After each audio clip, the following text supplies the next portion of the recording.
안녕하세요, 엉클준입니다. 예, 이번 시간에는 준아저씨와 함께하는 언리얼 5 엔진 공부 그 두 번째 시간입니다.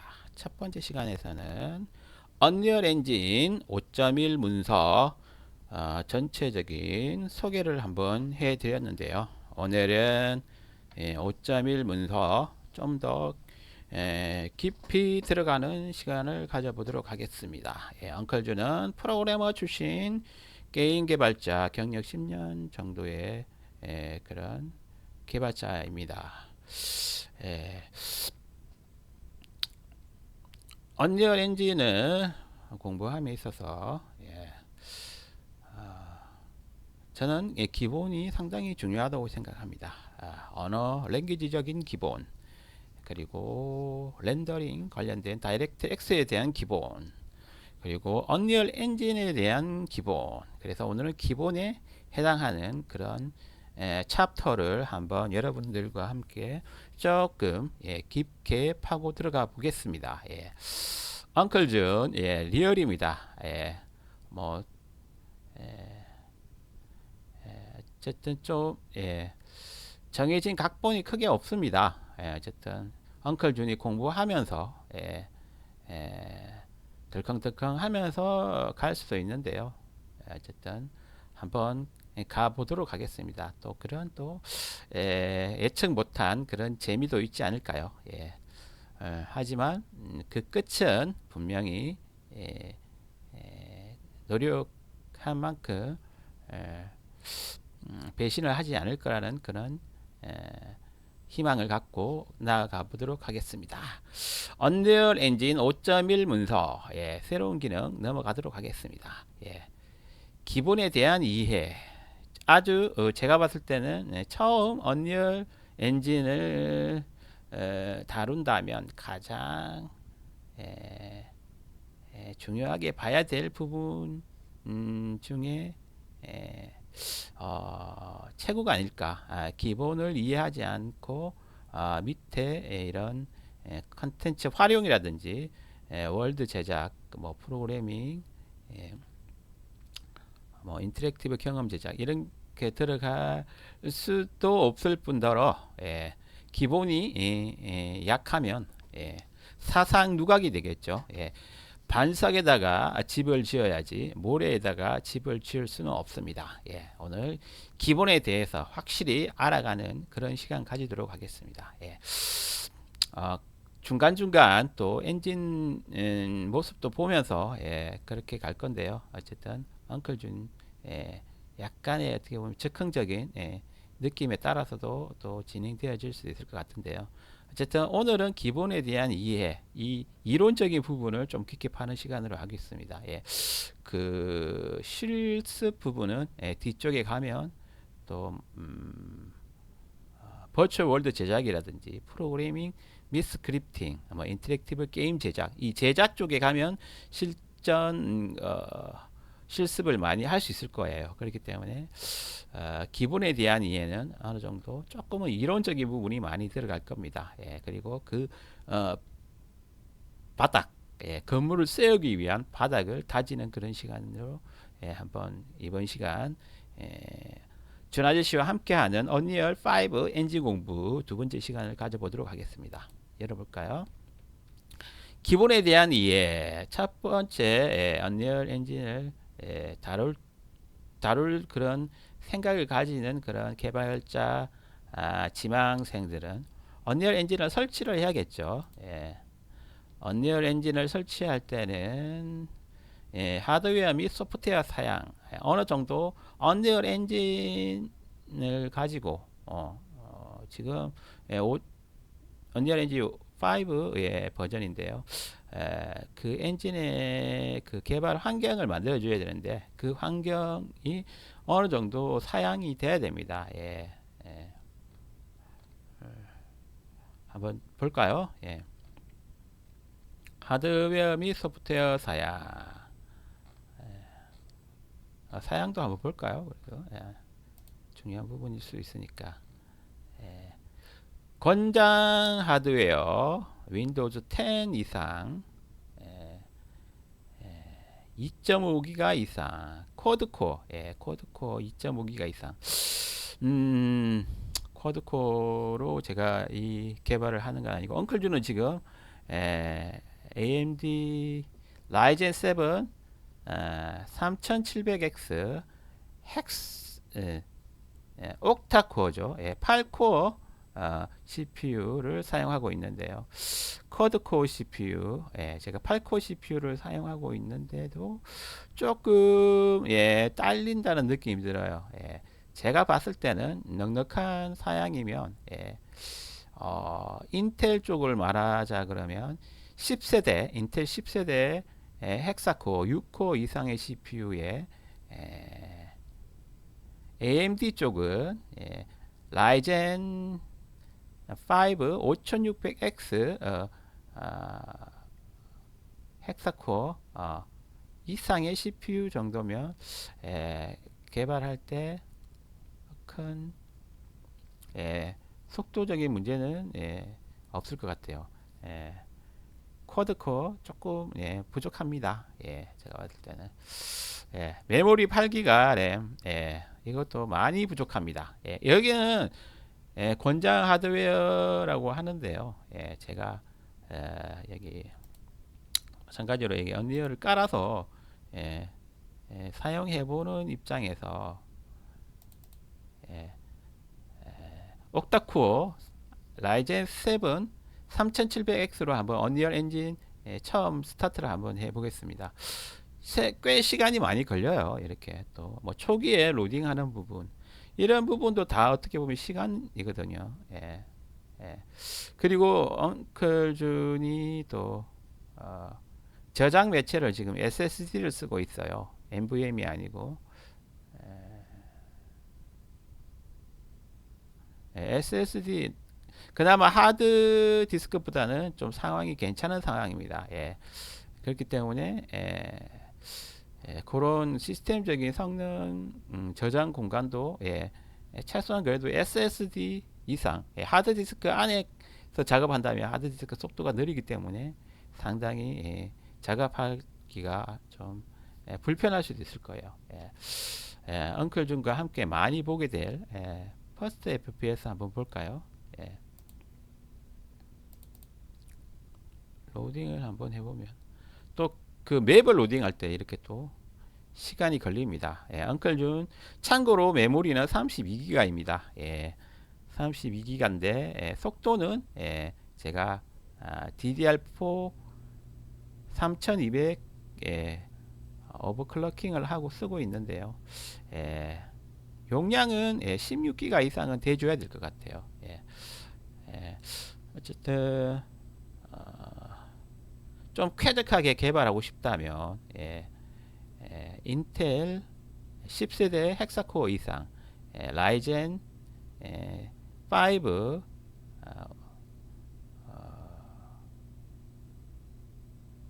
그것도 6코어 헥사코어 이상 그런 CPU를 준비해 주는 게 좋을 것 같아요. 실행도 한번 해볼까요? 금방 또 잘 띄워지죠. 헥사코어 옥타코어 정도 되는 상황이 되니까 이렇게 또 원활하게 잘 또 돌아가는 것 같습니다. 제가 봤을 때는 권장 개발을 조금 낮게 잡은 거 아닌가. 권장 개발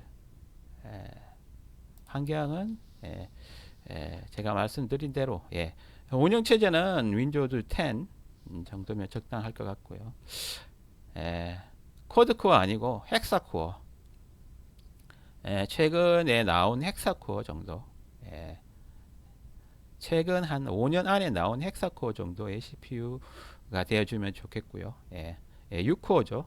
그리고 메모리는 8기가보다는 16기가 램. 왜냐하면 요즘 게임이 보통 16기가에서 다 돌아가요. 요즘 뭐 PC용 게임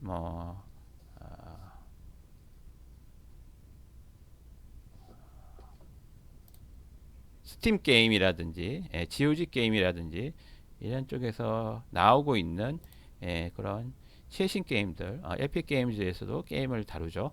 예, 그런 최신 게임들을 쓰려면 16기가 정도는 돼줘야 돼요. 예. 그래픽 카드 다이렉트X 11 또는 12 호환 그래픽 카드. 예, 제가 봤을 때는 언리얼 정도 개발하려면 1060, 1060 이상의 그래픽 카드이면 좋겠네요. 예, 그리고 RTX나 최신 기술을 좀 넣어보려면 RTX 시리즈를 또 추천드립니다. 엉클주는 지금 RTX 엔비디아 RTX 2060 그래픽 카드를 쓰고 있습니다. 예. 최소 소프트웨어 요건 윈도우즈 10은 돼야 됩니다. 예. 런타임, 다이렉트X 런타임, 다이렉트스 버전은 12겠죠. 10이 들어가게 되면 12가 자동으로 또 깔리게 됩니다. 예. 비주얼 스튜디오는 2019 이상을 권장하고 있습니다. 아예 OS 개발하기 위한 분들은 또 그쪽 부분을 또 참고해 주시기 바랍니다.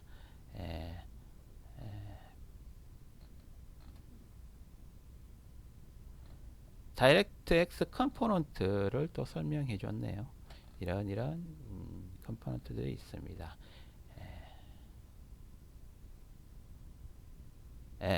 다음은 에픽에서 사용되는 일반적인 시스템으로 언리얼 엔진 5로 게임을 개발하기 위한 합리적인 가이드라인을 제시합니다. 또 이쪽하고 또 다른 또 가이드라인이네요. 사실 제 느낌으로는 여기 권장 하드웨어가 아니고 여기는 그냥 최소 하드웨어 사양점 될 것 같고요. 여기 합리적인 가이드라인. 여기가 권장 하드웨어가 되겠네요. 윈도우즈 10 깔아주시고요. 64비트, 64기가 램, 64기가 램. 32기가도 조금 부족하다는 말이네요. 64기가 램 달아주면 좋다고 하네요. SSD 256 SSD를 달아주는 게 좋아요. 또는 NVMe 하드디스크를 이용하면 로딩 속도가 느리겠죠. SSD 이상의 그런 반도체 저장 매체,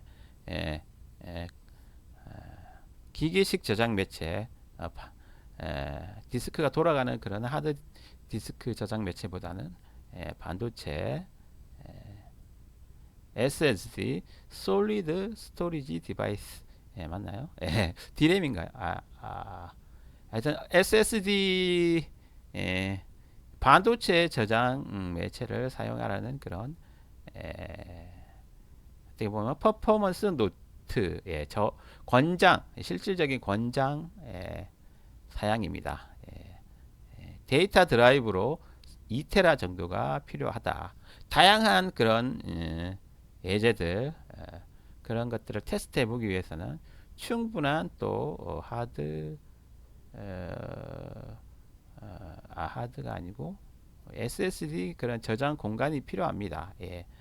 OS 드라이브를 따로 까시고요. 저장 데이터 드라이브로 2테라 정도를 구비하시면 되겠습니다. 제가 언리얼 5 소스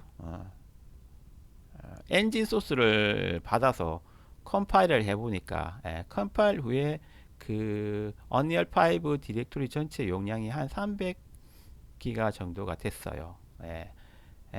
엔진만 컴파일해도 300기가니까 2테라 정도가 있으면 좀 넉넉하게 많은 또 예제들을 플레이 해볼 수 있겠죠.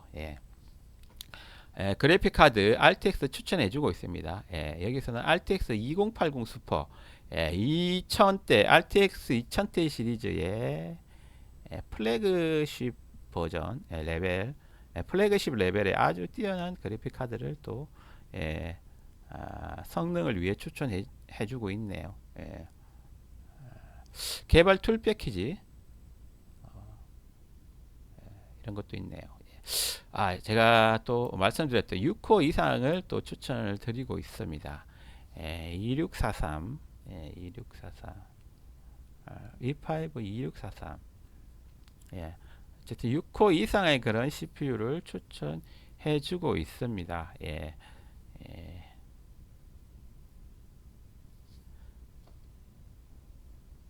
합리적인 가이드라인이라고 하지만 사실 여기가 실질적인 예, 권장 사양이 되겠습니다. 뭐 조금씩 사양이 본인이 가지고 있는 컴퓨터 사양보다 다를 수 있겠는데요. 이 정도를 지켜주면 좋을 것 같습니다.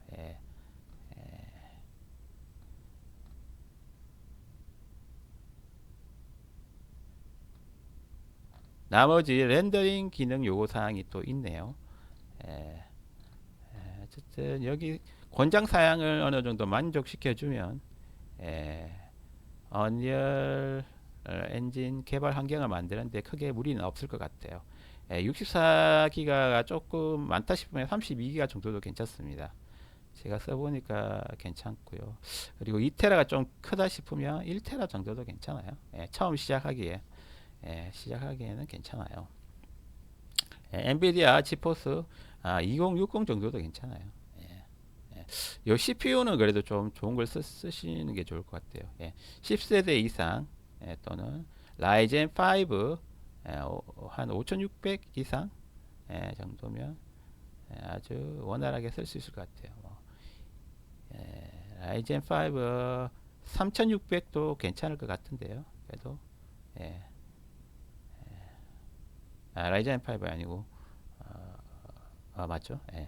엔비디아 쪽 AMD 쪽 라이젠 5 5600 상당히 그 정도면 괜찮을 것 같아요.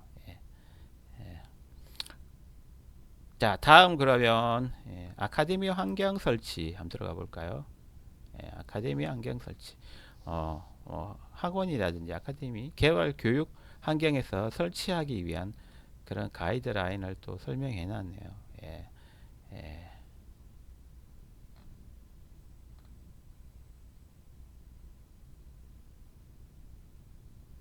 아카데미 환경에서 언리얼 엔진을 설치하려면 다음 단계를 따릅니다. 런처 사용하기. 예.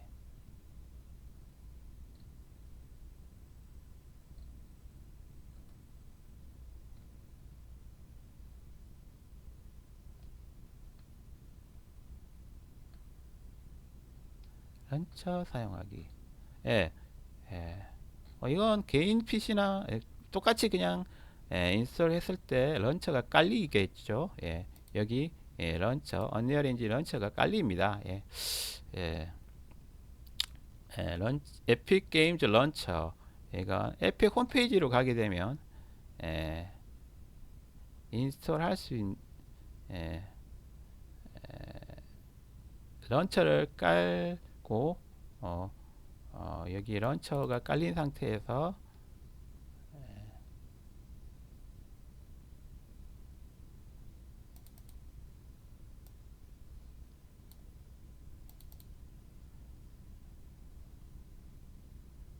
좀 시간이 걸리네요. 여기 설명을 한번 좀 볼까요? 인스톨 예, 버전별로 또 인스톨이 가능하네요.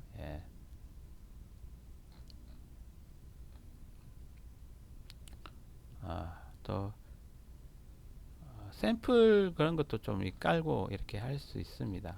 예.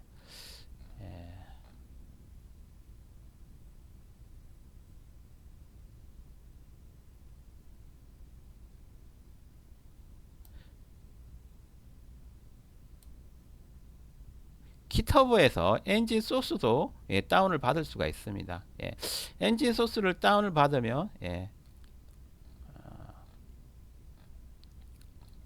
엔진 소스까지도 컴파일 가능한 상황이 되겠죠. 예, 이쪽은 음,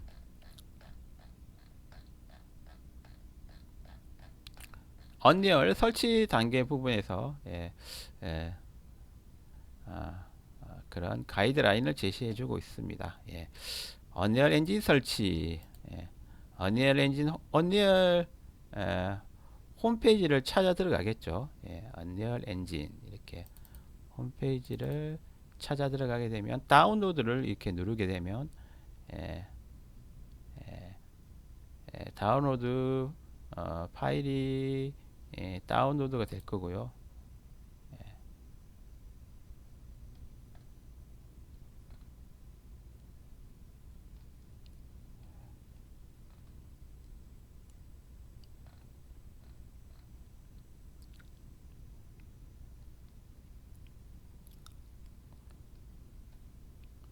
로그인을 해야겠죠. 로그인을 하고 로그인을 해야 된다는 거는 예, 언리얼 엔진의 그 사용자 등록을 해야 되겠죠.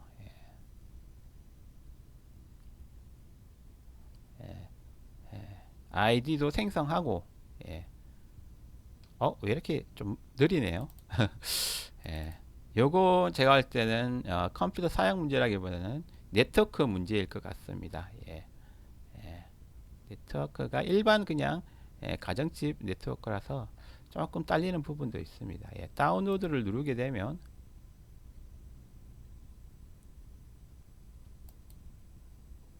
런처를 설치할 수 있는 실행 파일을 받을 수 있게 되는 거죠. 예. 그러면 런처를 인스톨할 수 있는 실행 파일이 되는 거죠.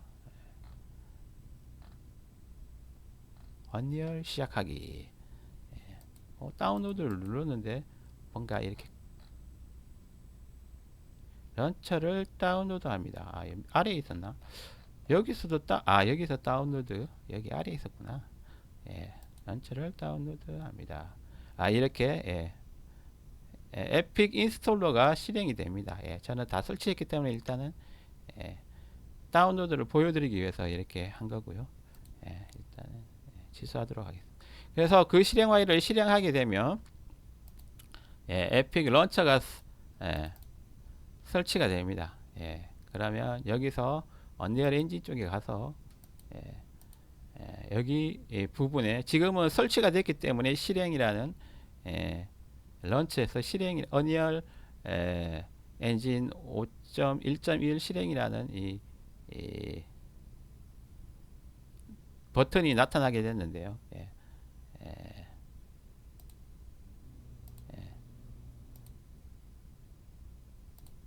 여기서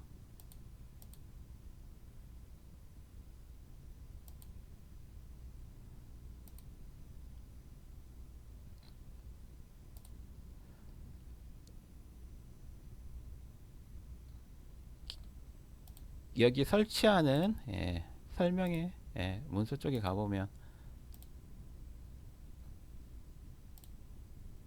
언리얼 엔진을 설치하지 않았을 때에는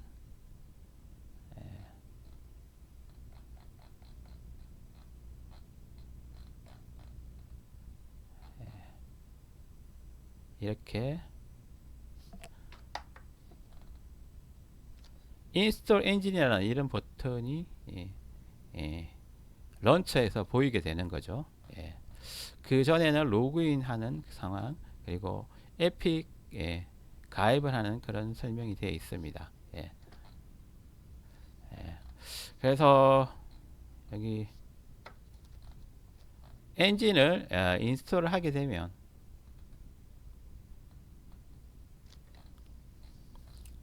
인스톨 과정을 거치고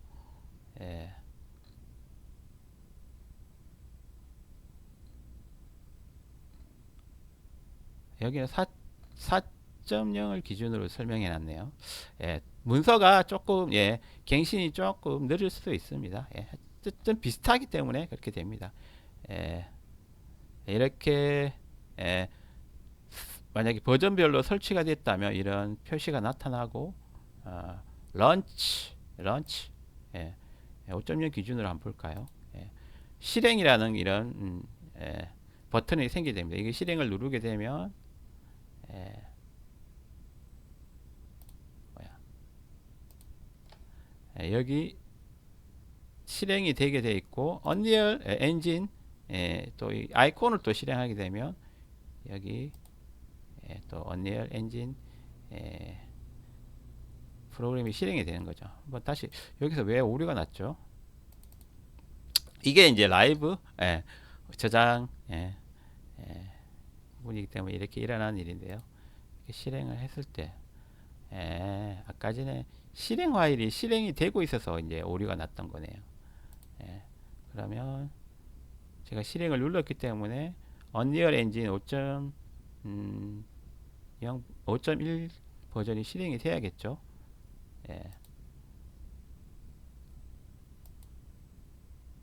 예, 좀 기다려 볼까요? 지금 현재 엉클준 CPU 사양은 라이젠 7 CPU는 라이젠 7 3700X고요. 메인 메모리는 32기가 그리고 저장 장치는 SSD를 쓰고 있습니다. 이런 환경에서 개발할 때 이 정도 그런 또 언리얼 사용 환경이 된다는 걸 또 보여드리고 있습니다. 여기 실행이 또 안 될 때는 이걸 그냥 아이콘을 바로 클릭해도 돼요. 언리얼 엔진 아이콘. 사실 지금 현재 엉클준 주 게이밍 PC 개발 PC 사양이 조금 제 느낌으로는 시원치는 않아요. 조금 한 지금으로부터 한 3년에서 5년, 3년에서 5년 정도 전에 PC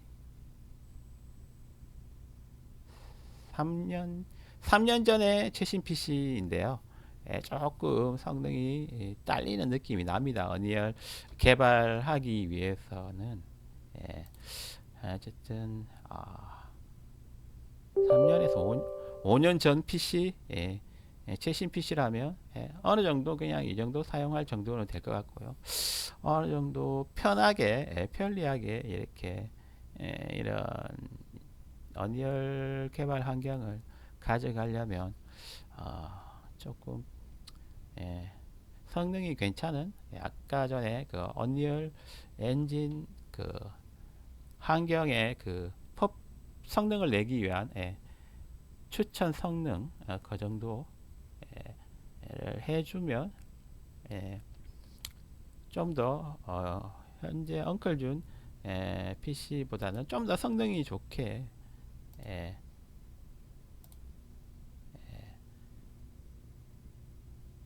작동이 될 수 있을 것 같습니다. 또 가끔 또 누르다 보면 방금 한 것처럼 언리얼 엔진을 두 개 띄워 버릴 수도 있어요.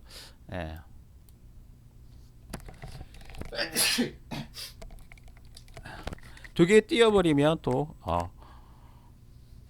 서로 또 이렇게 양쪽을 비교해 가면서 또 볼 수도 있잖아요. 그럴 때는 또 성능이 더 필요할 수도 있겠네요. TPS 한번 열어볼까요?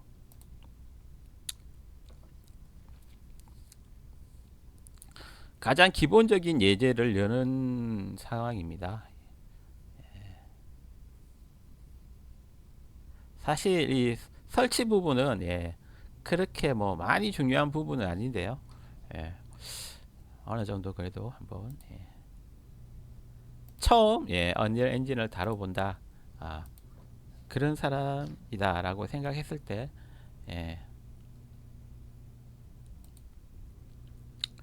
기본적인 에픽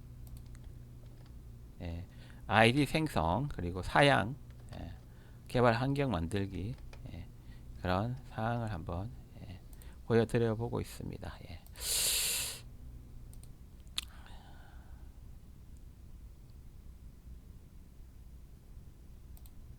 그러면 이렇게 해서 만약에 그 언리얼 엔진을 설치하고 실행하기까지 해봤습니다.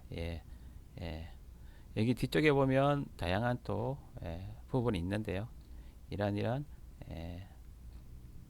버전별로 또 관리가 되는 부분 그런 부분을 또 설명해 놨습니다. 지금 여기 아까 전에 보니까 좀 짚어보고 넘어갈 부분이 아카데미 환경 설치 부분에서 여기 런처에서 이렇게 언리얼 엔진 설치하는 방법도 있지만 여기 런처 사용하기 이 네모에 노트라는 부분이 있어요. 읽어보면 학교 네트워크가 프록시 서버 뒤에 있는 경우 런처가 프록시 서버에서 실행되지 않으므로 런처라는 놈이 프록시 서버에서는 실행이 안 돼요. 어떤 네트워크 상황에서는 런처가 실행이 안 될 수가 있습니다. 그래서 GitHub 내에서 언리얼 엔진 빌드를 사용하는 것이 가장 좋다고 합니다. 이건 프로그래머라면 알 수 있는 부분이 소스를 수정을 해야 돼요. 언리얼 엔진 소스를 수정해야 돼요. 그 언리얼 엔진 소스를 수정하려면 비주얼 스튜디오 환경 개발 환경을 만들어야 되는데요. 그러려면 GitHub에서 소스를 다 내려받고 솔루션 파일을 만들어야 돼요. 그런 부분을 설명해 놓은 부분이 이렇게 있습니다. GitHub 언리얼 엔진 빌드 그걸 설명해 놓은 부분이 있습니다. 네트워크 상황이 조금 안 좋네요. 왜 이러지? 낮이라서 그런가? 밤에 하면 조금 빠르긴 한데 GitHub에서 언리얼 엔진 소스를 받아서 언리얼 엔진을 풀 C++ 소스 코드로 액세스를 제공하는 그런 방법이 있습니다. 이렇게 설명해 놨는데요. 이 설명을 보고 GitHub하고 또 에픽 게임즈하고 계정을 연결을 해야 돼요. 그렇게 하는 부분이 잘 설명이 되어 있습니다. 이 부분을 참고를 해서 프로그래머라면 그 비주얼 스튜디오를 활용해서 언리얼 소스를 수정하고 그걸 적용하기 위해서 이런 GitHub 내에 언리얼 엔진 빌드를 사용하는 것을 추천해 주고 있습니다.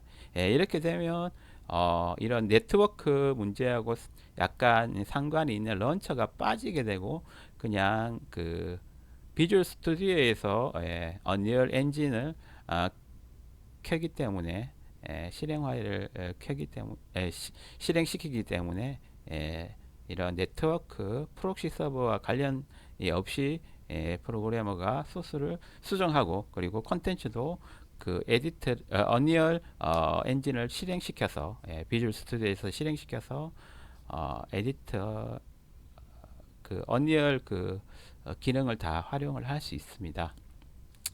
이 부분은 프로그래머들이 이렇게 직접 소스를 수정하고 싶을 때 이렇게 하는 걸 가장 좋다고 하니까 참고하시기 바랍니다. 어쨌든 마지막에 실전에 가게 되면 소스를 수정하게 되어 있습니다. 뭐 안 할 수도 있겠죠. 그냥 기존의 그냥 블루프린트를 잘 활용해서 그냥 언리얼 기존 기능을 잘 활용해서 뭐 이렇게 샘플을 만든다든지 프로토타입 또는 포트폴리오를 만드는 정도라면 굳이 엔진 그 단의 CPP까지 수정을 할 필요는 없거든요. 그냥 그 블루프린트 정도 수정하고 그 정도 수준에서 사용이 가능하지만 실제 개발 상황에서는 소스까지도 수정이 가능할 때는 수정을 해야 될 때는 이런 GitHub의 언리얼 소스를 받아서 솔루션 파일을 만들어서 비주얼 스튜디오에서 그런 C++ 소스를 엔진 소스를 수정해 가면서 좀 더 깊게 개발을 하게 됩니다. 사실 그냥 예제를 만드는 수준 그리고 언리얼 포트폴리오 만드는 수준에서는 굳이 CPP 수정 엔진 수정까지 들어갈 필요는 없을 것 같고요. 잘 그 블루프린트를 잘 활용하면 충분할 것 같은데요. 이건 어느 정도 실전 또는 더욱더 깊이 엔진을 좀 더 수정하거나 엔진 에, 커스터마이즈 하기 위해서 해야 되는 그런 부분입니다. 예. 이렇게 기본적으로 언리얼 엔진 설치 부분을 한번 살펴봤고요. 기초 지식, 어떻게 보면 기본 이해에서 가장 중요한 부분이라고 저는 생각되어지는 부분인데요. 여기 보면 언리얼 인터페이스가 있고요. 언리얼 엔진 용어, 예, 엔진의 용어를 알아야겠죠. 프로그램적인 부분과 다 연관이 되는 부분입니다. 클래스 명령하고 연관이 되는 부분이고요. 좌표계 관련된 부분, 예, 라이센스 부분, 부분이 꼭 필요하겠죠. 시간상 제가 한 시간당 이렇게 할당된 내용이 많이 또 다루기가 좀 그러네요. 양이 생각보다 또 많네요. 그냥 언리얼 엔진 설치만 해도 지금 벌써 30분이 지났습니다. 좀 제가 그런 뎁스를 조정해 가면서 또 설명을 드리도록 하겠습니다. 언리얼 인터페이스, 언리얼 인터페이스, 언리얼 인터페이스, 인터페이스에 대한 자세한 소개가 되어 있습니다. 언리얼을 엔진을 실행하게 되면 이런 인터페이스들이 보이게 되어 있죠. 메뉴바, 메인 툴바, 레벨 뷰포트, 뷰포트 이 큰 화면이죠. 그리고 컨텐츠 드로워, 컨텐츠가 들어있는 서랍 상자 같은 그런 4번 하단 툴바, 아웃라이너, 레벨의 모든 콘텐츠의 계층형 트리뷰를 표시한다. 레벨에 다양한 액터들이 배치가 되겠죠. 그걸 트리뷰 형식으로 보여주고 있습니다. 아웃라이너.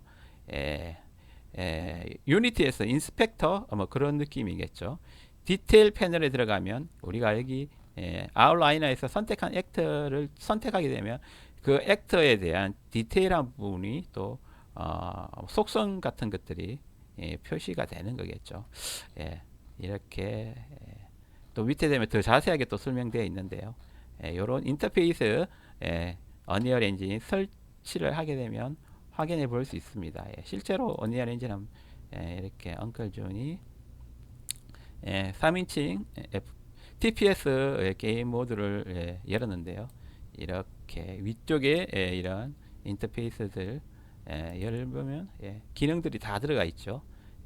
창 이쪽에 보면 또 콘텐츠 브라우저 상당히 많이 열 겁니다. 콘텐츠를 가공할 때 쓰는 브라우저고요. 드로워 있고요. 이런 뷰포트 실행할 수 있는 플랫폼 선택할 수 있는 안드로이드, iOS, 리눅스, 유니티가 처음에 멀티 플랫폼을 잘 지원했는데요. 언리얼이 유니티를 많이 어떻게 보면 따라갔다고 봐야겠죠. 기스를 어떻게 보면 좋은 거는 받아들인 거죠. 언리얼이 상당히 언리얼과 지금 유니티가 외형은 되게 비슷합니다. 태생 자체는 조금 다르지만 외형이 가장 엄청나게 좀 가깝게 다가가고 있습니다. 이런 또 액터들을 선택하게 되면 여기 그 액터들에 대한 자세한 소스 부분에 대한 부분과 이런 속성에 대한 부분 이런 부분들이 또 보여지게 됩니다. 이거는 여기 부분이 디테일 부분이고요. 또 월드 세팅이라는 부분도 있네요. 이 모드가 지금 게임 모드가 BP Third Person 게임 모드 이런 게임 모드가 지정이 된 거고요. 이런 월드 세팅하는 부분도 있고요. 디테일이라는 부분도 있고 요게 이제 언리얼 컨텐츠를 에디팅할 수 있는 화면입니다. 언리얼 엔진 에디터라고 볼 수 있겠죠. 통합형이죠. 소스도 이렇게 누르면 이렇게 비주얼 스튜디오를 띄워주면서 소스도 확인해 볼 수 있고요.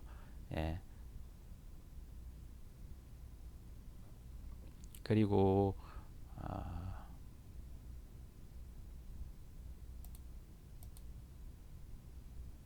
소스를 확인해 볼 수 있습니다. 그리고 이런 뷰포트에서 맵 안에 맵과 레벨은 언리얼에서는 비슷한 그 개념이라고 보시면 되겠습니다. 하지만 레벨을 더 언리얼에서는 더 공식 용어로 쓰고 있습니다. 레벨에 이런 월드의 레벨이 배치가 되는 거죠. 그리고 액터가 이런 액터들이 배치가 되는 거고요. 이런 부분들이 트리 구조로 이렇게 세팅이 됩니다. 예. 예.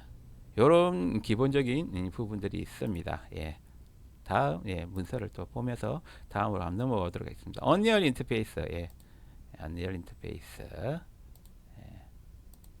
기초 부분이기 때문에 실습보다는 어느 정도 소개 위주로 넘어가도록 하겠습니다. 또 뒤쪽에 가면 실습을 할 수 있는 상황이 되니까요. 그 실습 부분을 하면서 좀 더 느껴보는 그런 실제로 이렇게 문서만 보는 것보다 실습을 해야지 좀 더 내 것이 되는 거죠. 좀 더 체험이 되는 거죠. 실제 체험. 뭐 이런 거 있잖아요. 뭐 백문이 불여일견이다.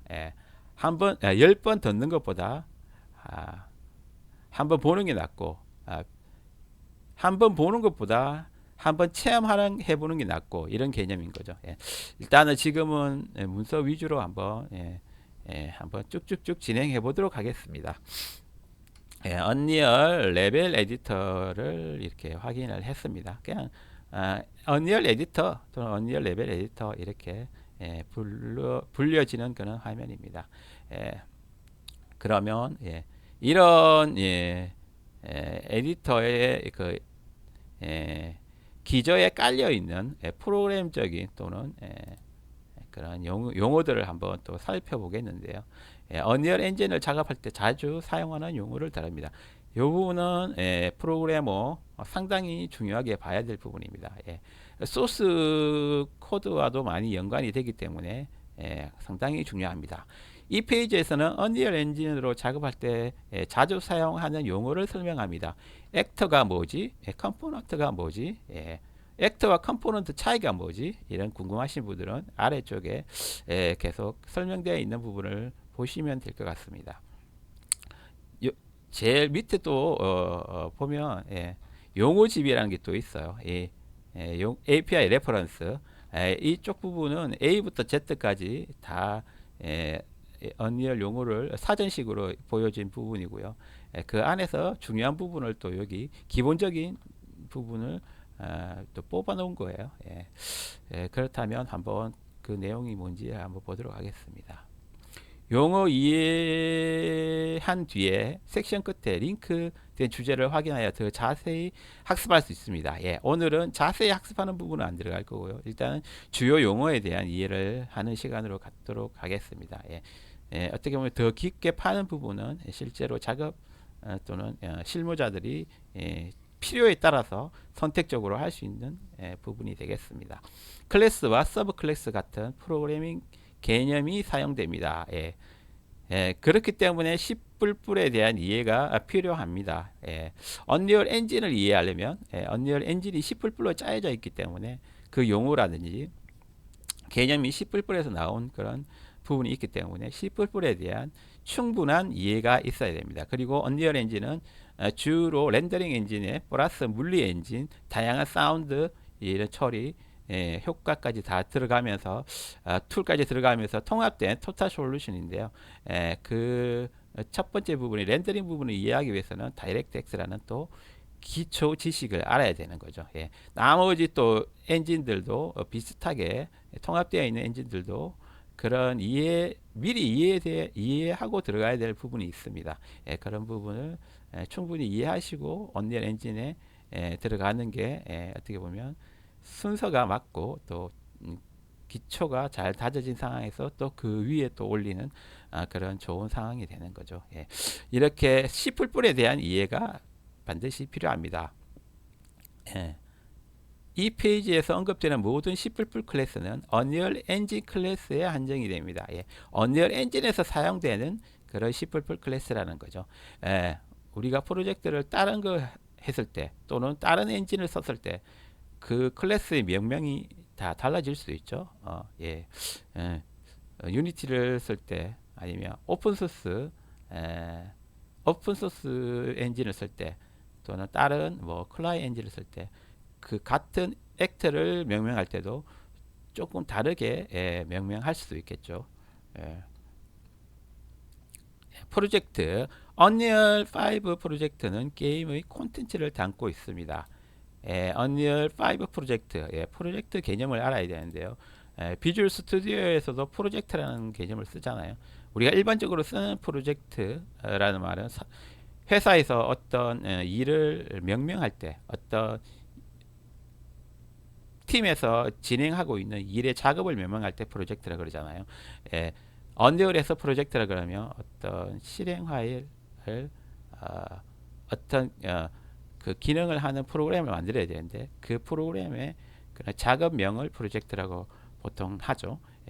마찬가지로 언리얼에서도 이 지금 3인칭 슈팅 게임을 명명할 때 프로젝트라고 프로젝트를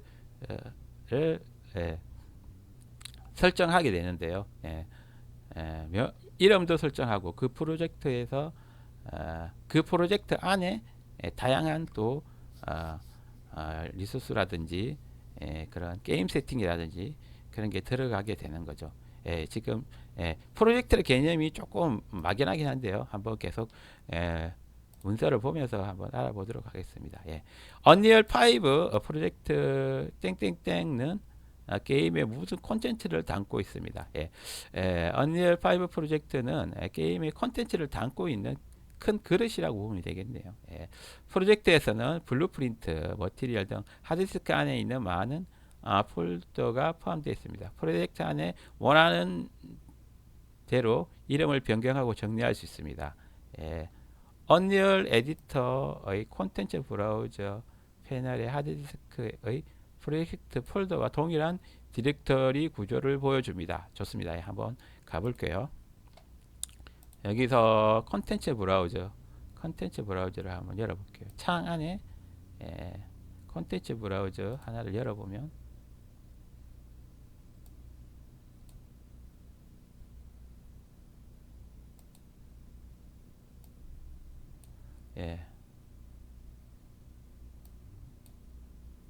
퍼스트 TPS라는 프로젝트 명이 있습니다. 거기 안에는 모든 콘텐츠들이 들어 있습니다. 캐릭터에 관련된 애니메이션에 관련된 콘텐츠 디렉토리도 있고요. 레벨에 관련된 디렉토리도 있고요. 머티리얼, 메시, 텍스처까지 다 있고요. 그리고 스타트 컨텐트라고 이건 언리얼 엔진으로 개발할 때 좀 편리하게 시작 컨텐츠라고 넣어둔 게 있는데요. 이걸 활용해서 또 사용할 수 있습니다. 서드 퍼슨 관련된 블루프린트, 입력 그런 키보드 뭐 마우스 처리겠죠. 그런 부분 맵에 대한 맵들이 이렇게 또 저장이 되어 있습니다. 이 프로젝트 안에 어떻게 보면 디렉토리라고 볼 수 있는데요. 프로젝트 안에 이렇게 디렉토리가 들어가 있습니다. 그러면 이게 우리가 처음에 파일 했을 때 새 프로젝트라는 걸 하잖아요. 이렇게. 그럼 여기서 제가 게임 부분에서 어떤 템플릿을 선택해서 생성을 하잖아요. 그렇게 생성을 하게 되면 이렇게 3인칭 슈팅 게임 프로젝트가 생성이 되는데요. 그러면 이런 모양의 그런 디렉토리가 생성이 됩니다. 하드 디스크에 가보면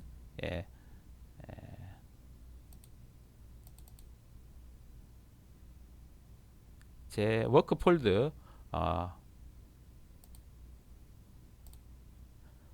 언리얼 프로젝트 폴더에 가보면 제가 퍼스트 TPS라는 그런 프로젝트 네임을 가지고 생성했을 때 이렇게 언리얼 엔진 프로젝트 파일이 또 이렇게 생성이 되면서 이건 어떻게 보면 비주얼 스튜디오 프로젝트 파일과 비슷한 언리얼용 프로젝트 파일인 거죠.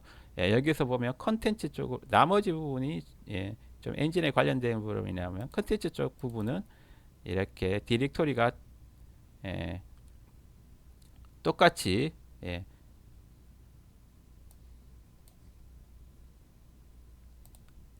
툴 안에서 확인한 것과 똑같이 예, 이렇게 캐릭터 이렇게 매칭이 되죠. 레벨 프로토타이핑 그리고 스타터 컨텐트 서드 퍼슨 이렇게 다 되어 있죠. 이렇게 컨텐츠 디렉토리 안에 이렇게 똑같이 또 콘텐츠 브라우저 안에 이런 콘텐츠들을 확인해 볼 수 있습니다. 서로 이렇게 그 저장 장치와 이런 실제로 그걸 로딩했을 때 이런 사용하기 위한 콘텐츠 브라우저의 디렉토리가 이렇게 다 세팅이 됩니다. 퍼스트 TPS라는 프로젝트 명을 가지게 되고 여기 위쪽에도 이렇게 제가 처음에 새로 프로젝트를 했을 때 여기 프로젝트 네임을 입력하게 되면 이 값이 여기 프로젝트 네임으로 적히게 됩니다. 비주얼 스튜디오를 써보신 분들은 잘 이해가 되실 겁니다. 블루프린트, 블루프린트는 비주얼 스크립팅, 비주얼 스크립팅 이다. 노드와 선, 노드가 있고 그걸 연결하는 선, 그런 형식으로 블루프린트가 프로그래밍 비주얼 스크립팅 툴이죠. 뒤쪽에 가서 사용법이라든지 그런 걸 좀 더 사용해 보겠습니다. 비주얼이라는 게 중요하죠. 우리가 코딩은 가독성이 어떻게 보면 일반인들에게 떨어지잖아요. 하지만 그 노드와 이런 간선, 이런 관계를 보여주는 관계도 같은 부분은 기획자라든지 그래픽 하시는 분, 그런 분들도 봤을 때 이해가 조금 더 쉬워지는 부분도 있고, 그리고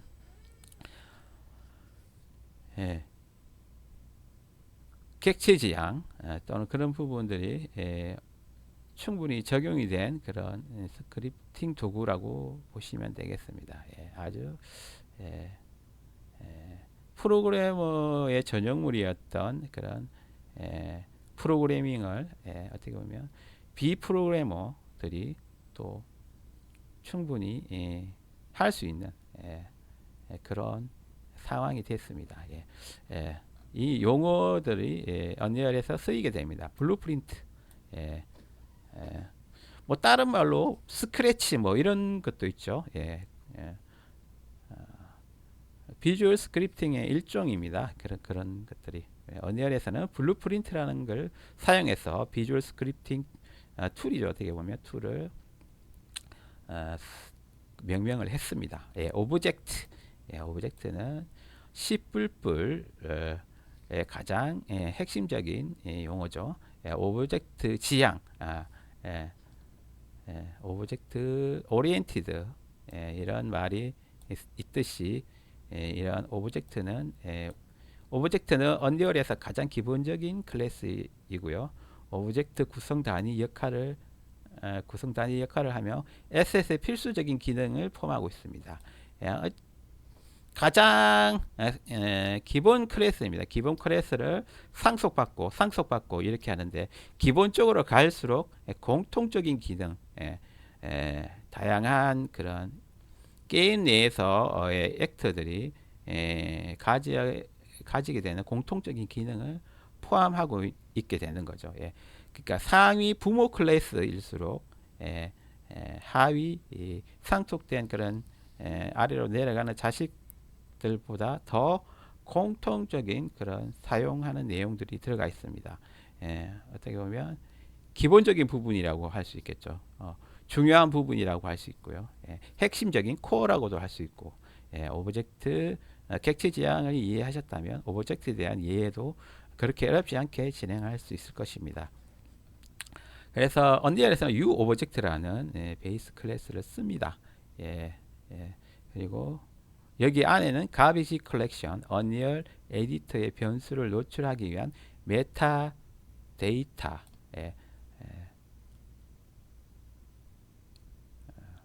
데이터를 위한 또 데이터죠. 정보 데이터인 거죠. 변수를 노출하기 위한 메타데이터, 그리고 로딩 및 저장, 직렬화 등 기능을 구현합니다. 로딩, 데이터를 읽어와야겠죠. 메모리에서. 그리고 직렬화 같은 경우에는 그걸 다시 또 저장을 할 때 좀 더 이렇게 또는 전송을 할 때 그런 단위를 쪼개는 거죠. 쪼개서 어, 가져오거나 또 저장을 하거나 그런 직렬화 그런 부분을 처리하는 기본적인 베이스 클래스입니다.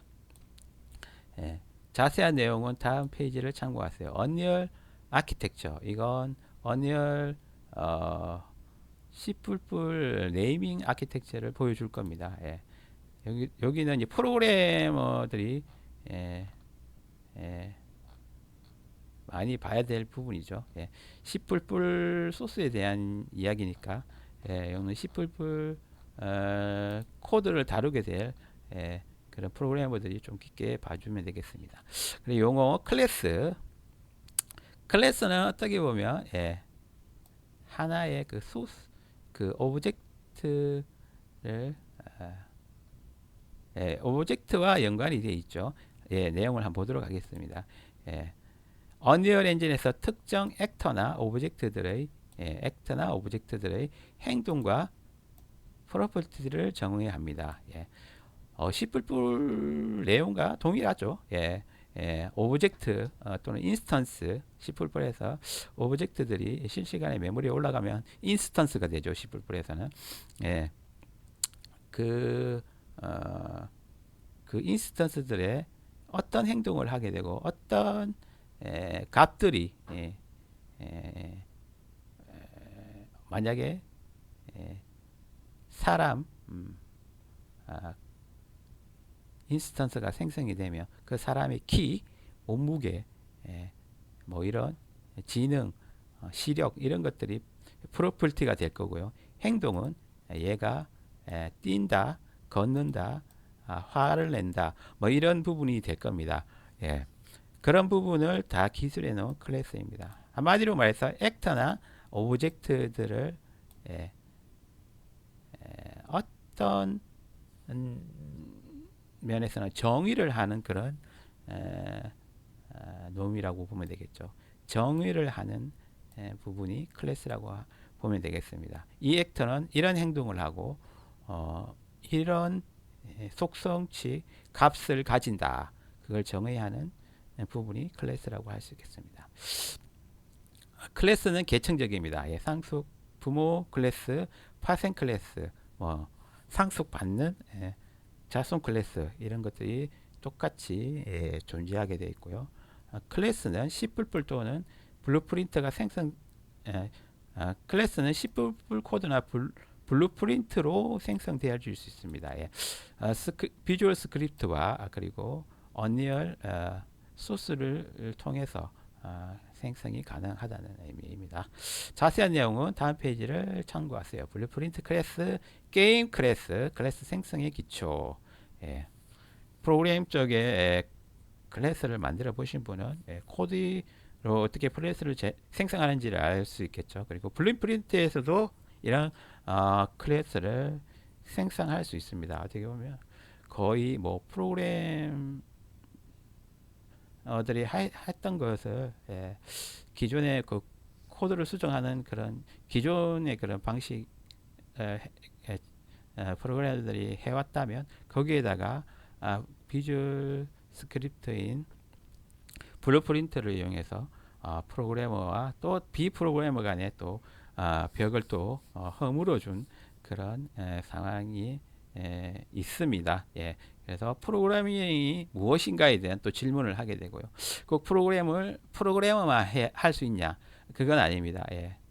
인터페이스 접근 방법이 조금 쉬운 비주얼 스크립트 툴 블루프린트를 이용해서도 C++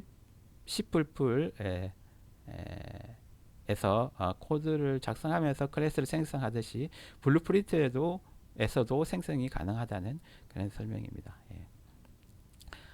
코딩 방식의 차이인 거지 결과적으로는 클래스를 생성하는 게 목표입니다.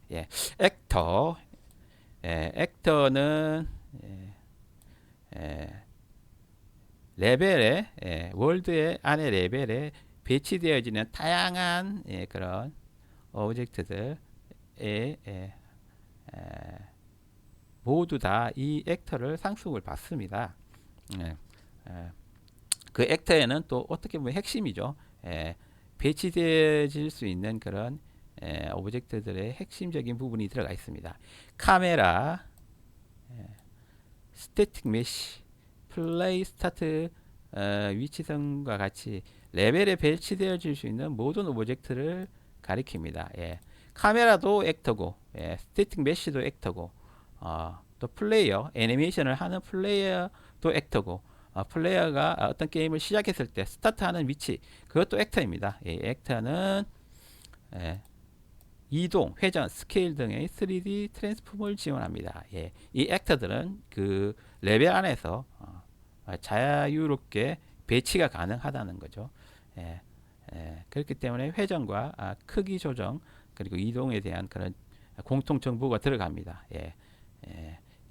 이것도 클래스와 마찬가지로 C++ 또는 블루프린트를 통해서 생성 및 소멸이 될 수 있습니다. C++ 소스 코드에서는 클래스명으로 AAct라는 명명으로 베이스 클래스를 정의하고 있습니다. 형변환, 캐스팅, 프로그래머들은 아는 부분일 겁니다. 형변환을 합니다. 인트형 변수를 플로트형으로 형변환 가능하죠. 그냥 인트형 1은 형변환 플로트형으로 하게 되면 1.0f 이런 식으로 형이 변환이 되는 거죠. 같은 또 부모 클래스, 베이스 클래스를 가지는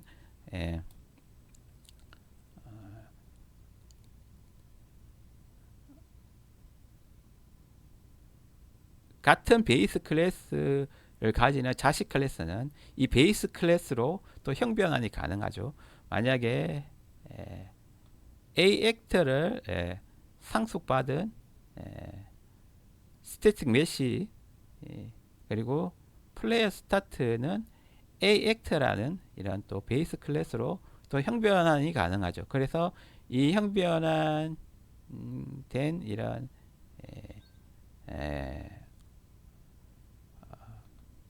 오브젝트들의 리스트들은 또 관리가 되어질 수 있는 거죠. 생성, 소멸, 그리고 업데이트 이런 부분들이 동시에 다 관리가 될 수 있는 부분이죠. 형변환이라는 것은 엄청나게 프로그램에서 또 많이 사용되어지는 그런 기법입니다. 여기 내용을 한번 볼까요? 형변환은 특정 클래스의 액터를 다른 클래스인 것처럼 간주하려 시도하는 작업입니다. 한마디로 말해서 다양한 액터 클래스가 있는데 실제로 그 다양한 액터 클래스들은 A 액터라는 그런 베이스 클래스로 캐스팅이 가능하다고 했죠. 스태틱 메시 형태를 가지는 박스라든지 또는 카메라라든지 플레이어 스타트 이런 다른 그런 종류의 액터지만 이것들은 액터라는 A 액터라는 이런 이름으로 베이스 클래스 이름으로 형 캐스팅이 가능합니다. 그렇게 하면서 이 많은 수많은 그 레벨에 들어가 있는 액터들을 관리할 수 있는 거죠. 이렇게 형 변환을 해서 성공하면 형 변환한 액터의 클래스 전용 기능에 액세스할 수 있습니다. 각각의 그런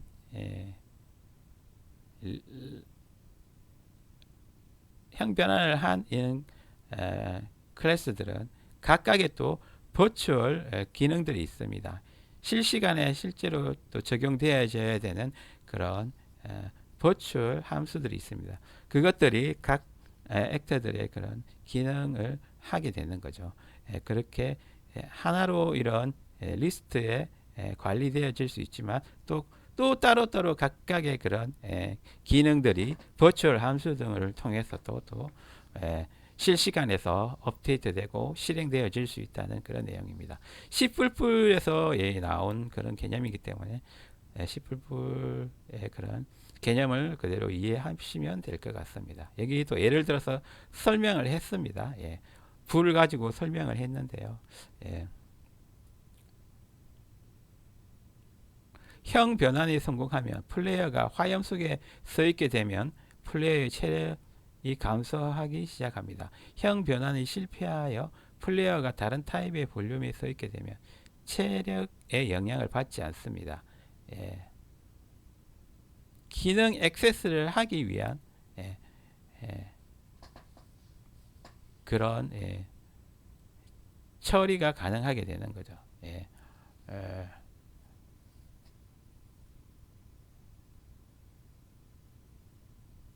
여기 적혀 있네요. 레벨에서 플레이어가 어느 볼륨에든 오버랩되면 볼륨 안에 해당 볼륨의 화염으로 형변환하여 플레이어 체력 데미지 기능의 액세스를 시도할 수 있습니다.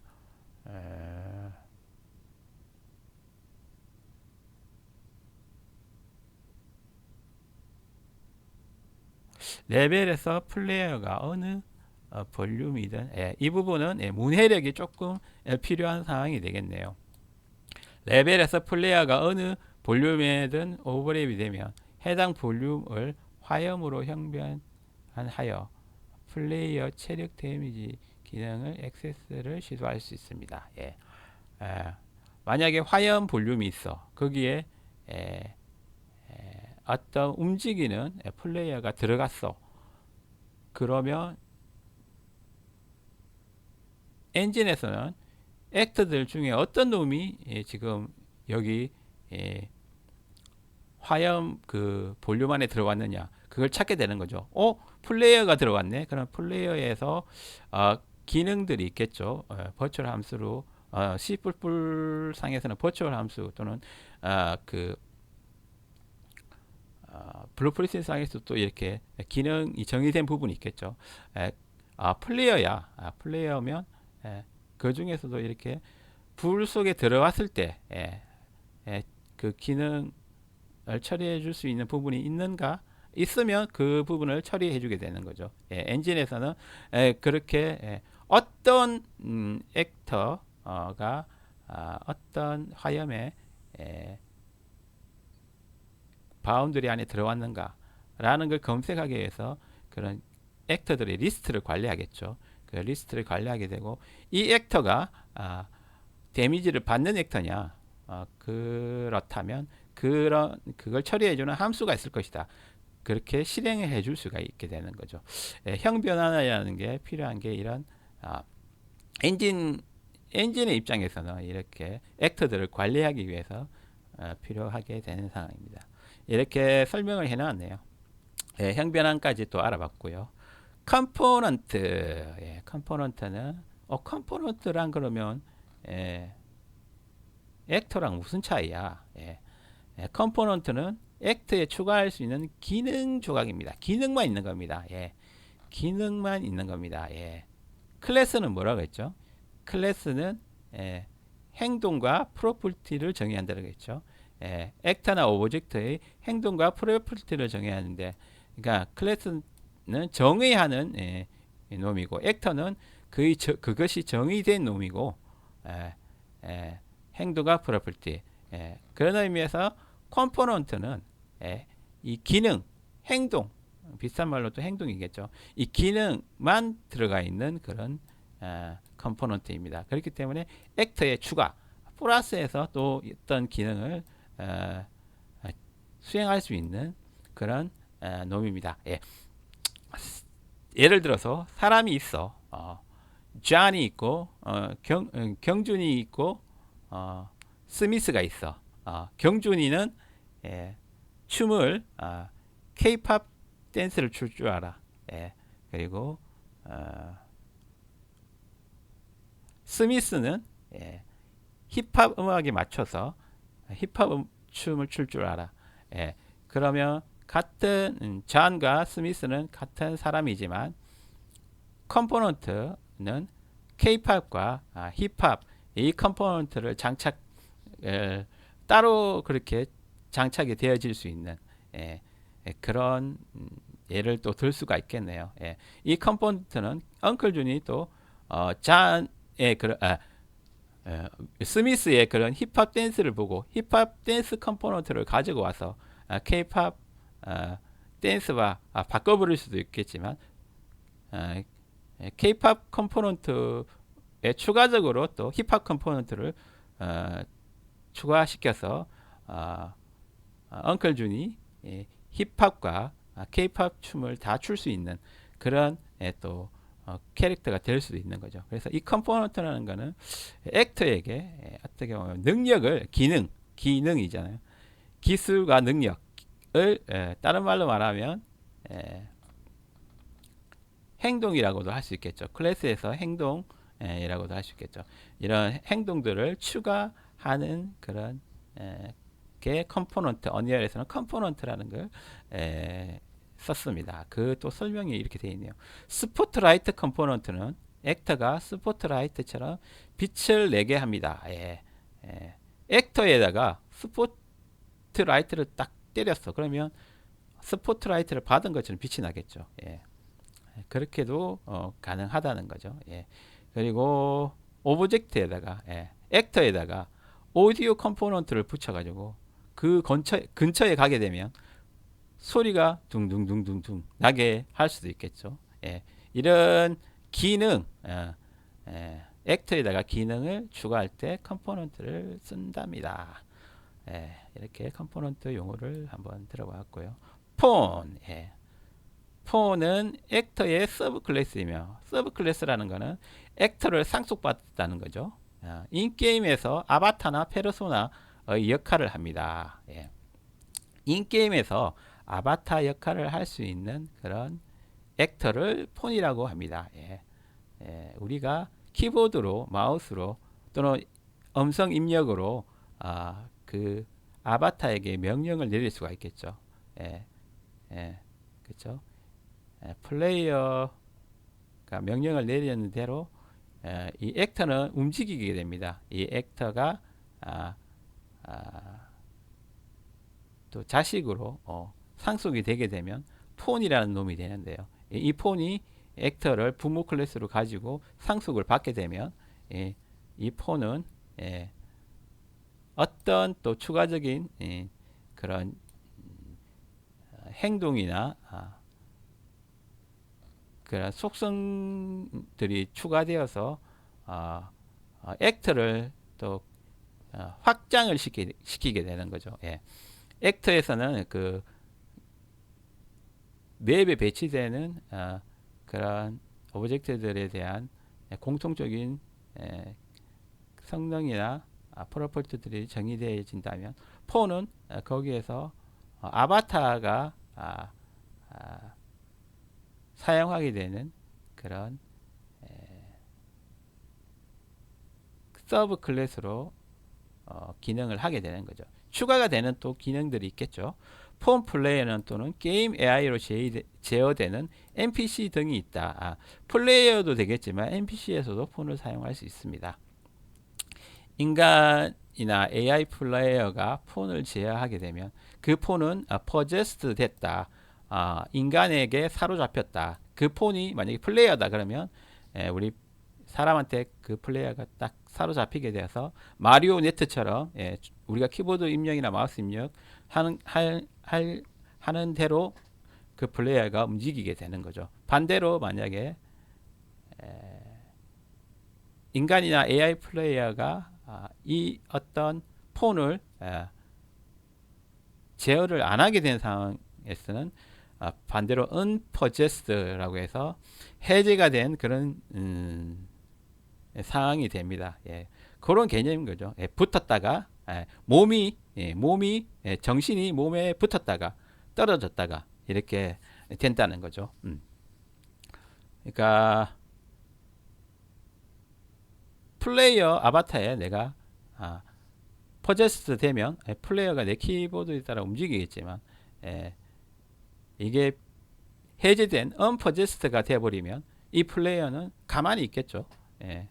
디폴트 상태로 가만히 있게 될 겁니다. 예. 그런 형식이 되는 거고, 폰은 액터의 서브 클래스이고, 이 폰은 아바타나 게임 내에 아바타나 페르소나 같은 그런 게임 내의 캐릭터들을 에,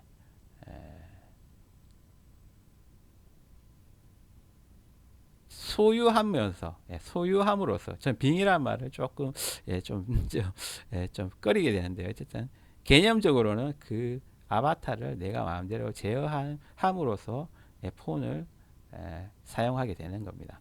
예. 폰. 예. 그래서 폰이라는 또 서브 클래스, 액터의 서브 클래스가 있습니다. 예.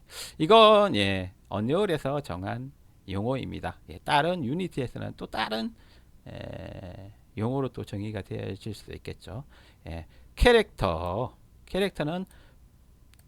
플레이어 캐릭터로 사용하기 위해 만든 폰 액터의 서브 클래스입니다. 상속이 지금 액터에서 폰 액터 클래스에서 폰 클래스가 상속을 받았고요. 또 폰 클래스에서 캐릭터 클래스로 상속을 받았습니다. 쭉쭉쭉 이렇게 세대가 내려오게 되는 거죠. 상속이 받고 위에 세대를 상속을 받고 상속을 받고 상속을 받고. 예. 캐릭터는 이 위에서 설명해드린 폰을 상속을 받은 서브 클래스입니다. 캐릭터 클래스는 콜리전 설정. 이게 어떤 기능이 확장됐는가 중요한 거죠. 예. 충돌. 바이패드 움직임을 위한 입력 바인딩. 입력. 그리고 플레이어가 제하는 움직임을 위한 추가 코드. 애니메이션에 관련된 이동에 대한 플레이어가 제어하게 되면 이동이라든지 일단 상태가 바뀌겠죠. 그런 그 상태에 대한 그런 추가 코드들이 들어가게 된다는 의미네요. 캐릭터는 이 정도 수준에서 또 폰 클래스를 확장을 했습니다.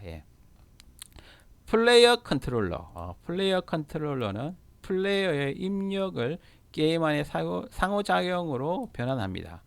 플레이어 컨트롤러.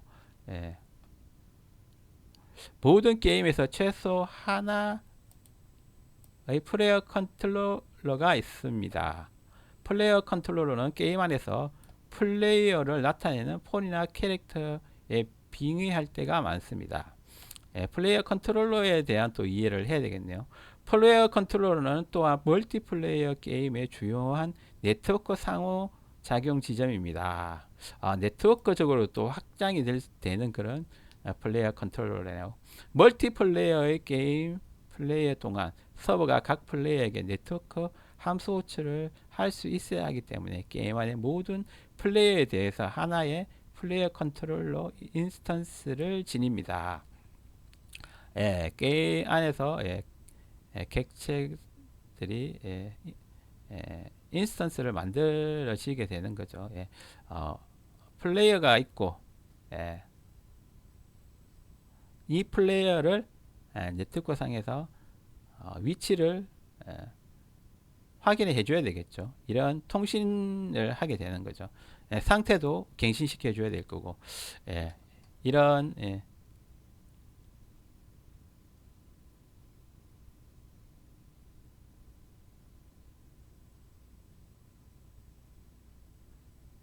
핵심은 플레이어의 입력을 게임 안의 상호작용으로 변환을 합니다. 우리가 보게 되는 게임 화면 안에서 플레이어는 NPC 플레이어가 있을 수 있고, 네트워크 상에서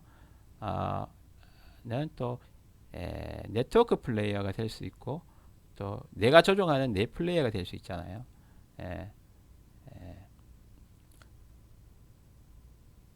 이런 게임 안에서의 그런 상호작용을 변환한다. 상당히 좀 게임이 네트워크 게임이라 그러면 내가 보는 지금 화면과 화면의 상태와 저쪽 또 다른 유저들이 보는 화면 상태가 동기화가 돼야겠죠. 동기화가 돼야 되면 이 플레이어 컨트롤러 부분이 이런 부분에 있어서 서버와 관련된 부분에 있어서 처리해 줄 수 있는 기능들이 확장이 되어져 있네요. 예, 플레이어 컨트롤러는 어쨌든 여기 설명에 따르면 이런 온라인 상태에서 서버와 플레이어의 간의 그런 에, 네트워크 함수 호출 부분의 확장 기능이 들어간 부분이라고 일단은 생각하면 되겠습니다. 예. 요즘에 대부분 온라인 게임을 많이 하죠. 예. 싱글 게임도 있지만 요즘에는 기술 네트워크 기술 발전해서 온라인 게임이 많이 나오고 있습니다. 그런 상황에서는 플레이어 컨트롤러는 꼭 필요하겠네요. 예.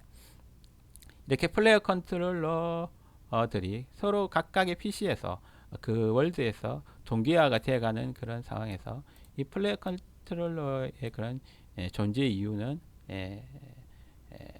네트워크 상의 그런 함수들을 호출할 수 있는 그런 기능을 포함되어 있습니다. 각 클라이언트는 자신의 플레이어에 해당하는 플레이어 컨트롤러만 가지고 서버와 통신하는 용도로만 사용할 수 있습니다. 각 클라이언트는 게임은 클라이언트 게임은 자신의 플레이어에 해당되는 현재 내가 게이머가 게임을 플레이하고 있잖아요. 그럼 그 플레이에 해당되는 그 뷰가 있을 거잖아요. 그 뷰에 대한 정보만 주면 되는 거지. 그렇죠. 관련 있는 연관 있는 그런 정보만 주게 되는 거죠. 그 플레이어를 딱 지목을 해야겠네요. 한 게임에서는 플레이어를 지목을 해야 됩니다. 서버와 통신하는 용도로만 사용할 수 있다. 이래서 서버와 통신하기 위한 그런 플레이어 컨트롤러도 알아봤습니다. AI 컨트롤러, AI와 관련된 거겠죠. 플레이어 컨트롤러가 게임 안에 플레이어를 나타내는 폰을 소유하듯이 플레이어 컨트롤러는 게임 플레이어 폰을 소유를 합니다. 근데 AI 컨트롤러는 게임 안에서 NPC를 나타내는 폰을 소유합니다. NPC는 여러 개가 될 수 있겠죠. 그런 폰들을 어떻게 보면 리스트로 관리를 하겠죠. 게임 안에서 AI들, NPC들의 그런 다양한 NPC들의 그 폰들을 관리를 하게 되는 거죠. 그리고 플레이어 컨트롤러는 게임 안에서 온라인 유저 그리고 게임 안에서 현재 플레이하고 있는 플레이어 유저들을 또 관리를 하게 되는 거고 폰과 캐릭터는 특정 플레이어가 컨트롤러가 빙의했거나 스스로 AI 컨트롤러를 생성하지 말라는 명령을 받지 않았다면 기본적으로 베이스 AI 컨트롤러의 빙의가 됩니다. 폰과 캐릭터는 특정 플레이어가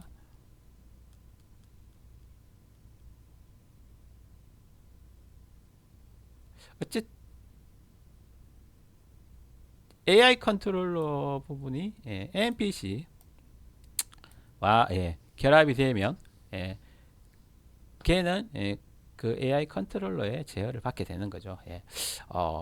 요즘에는 뭐 그냥 가만히 있는 그런 NPC들이 없죠. 어떤 상황에 뭐 간단한 AI라도 적응이 되잖아요. 그 AI들이 AI 컨트롤러라는 걸 이용해서 빙의가 되면서 NPC의 역할을 하게 됩니다. LOL에서 영웅들이 플레이어 컨트롤러라면 그 따라다니는 작은 또 이런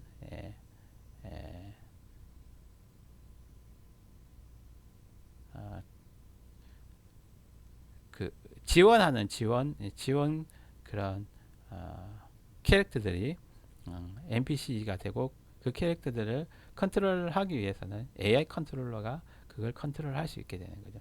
그리고 내 PC에서의 게임과 다른 또 나와 상대하고 있는 PC에서의 그런 NPC들의 위치가 항상 동기화가 돼야겠죠.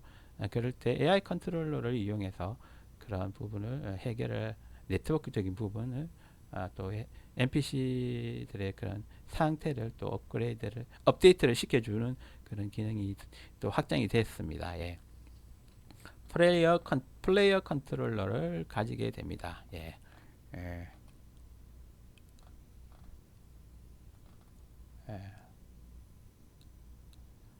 플레이어 컨트롤러는 플레이어의 입력을 게임 안의 상호작용으로 변환합니다. 그렇죠? 플레이어가 플레이를 할 때 게임이 또 그 레벨에 배치된 다양한 그런 액터들과 상호작용을 하게 되는 거죠. AI 컨트롤러, 플레이 스테이트, 플레이어 스테이트, 상태죠. 플레이어 스테이트는 게임 참여자의 상태를 말합니다. 상태 정보. 인간 플레이어 또는 플레이어를 시뮬레이션하는 봇 등이 있습니다. 게임 월드에 일부러 존재하는 논 플레이어 AI의 경우 플레이어 스테이트가 없습니다.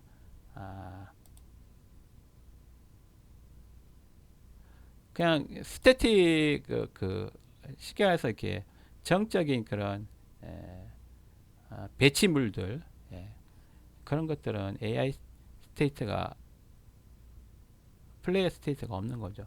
플레이 스테이트가 있으려면 플레이어 스테이트의 게임 참여자의 스테이트를 말합니다. 인간 플레이어 또는 플레이어를 시뮬레이션하는 봇 등이 있습니다. 그러니까 인간 플레이어,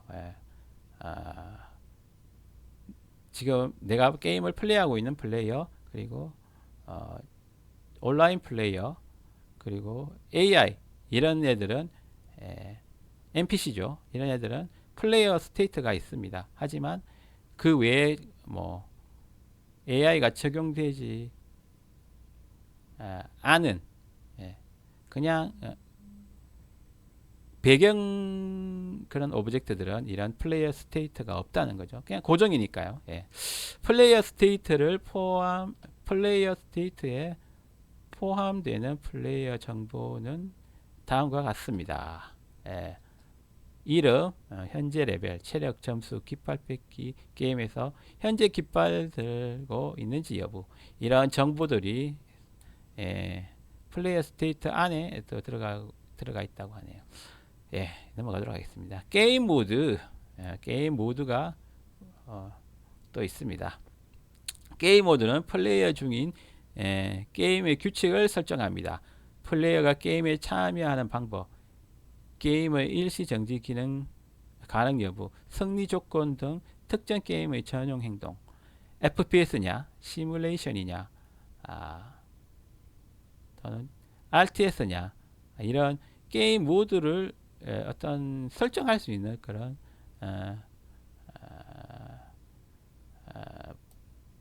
게임 모드, 프로그램적으로는 게임 모드 규칙이네요. 게임 규칙을 설정하는 그런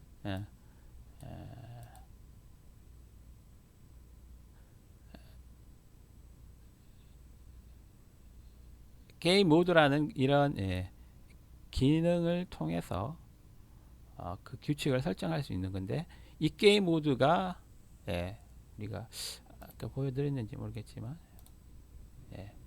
월드 세팅에 게임 모드라고 이렇게 어딘가에 정의가 되어 있을 건데요.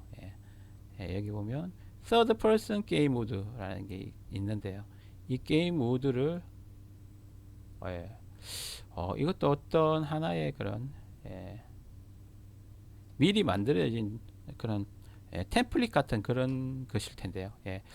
게임 모드도 한번 좀 더 알아봐야 될 부분인 것 같긴 하네요.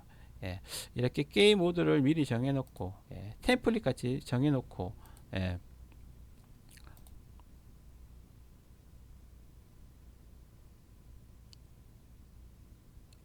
이 모드에서는 이런 걸 세팅을 한다. 이런 게 있고, 관련된 C++ 클래스는 A 게임 모드입니다. C++ 클래스로 정의를 하고 있습니다. 게임 모드와 게임 스테이트, 게임 모드의 구성, 뭐 이런 부분에 있어서 어떻게 보면 액터들의 상호작용, 여기 보면 액터들의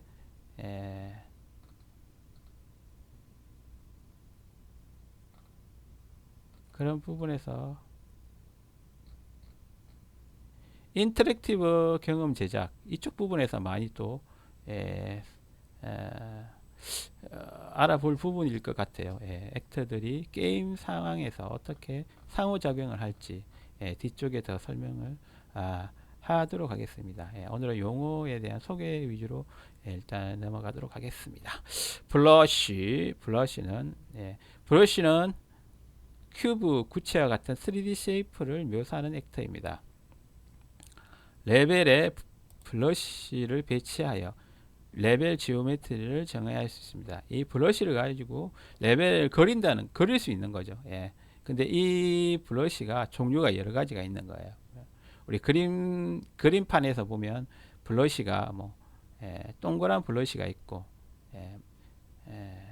삼각형 블러쉬가 있고, 이런 것처럼, 블러쉬 모양이 다른 거죠. 이를 바이너리 스페이스 파티션 또는 BSP 브러쉬라고 부릅니다. BSP 브러쉬. 레벨의 윤곽 작업을 빠르게 하고 싶은 경우 등에 유용합니다. 우리가 레벨 작업을 하게 되겠죠. 언jel에서 이 레벨 작업을 하게 되는데 요런 레벨의 기초 모양이 있죠. 이게 브러쉬 모양이 되는 거죠. 이걸 빨리빨리 그릴 수 있게 되는 거죠. 지오메트리 블러쉬 액터네요. 그것도 블러쉬도 액터네요. 그래서 빨리빨리 그 맵을 어떤 특정한 블러쉬 모양으로 그릴 수 있는 부분인 거고요. 볼륨은 연결된 효과에 따라 용도가 달라지는 바운드된 3D 공간입니다. 3D 공간,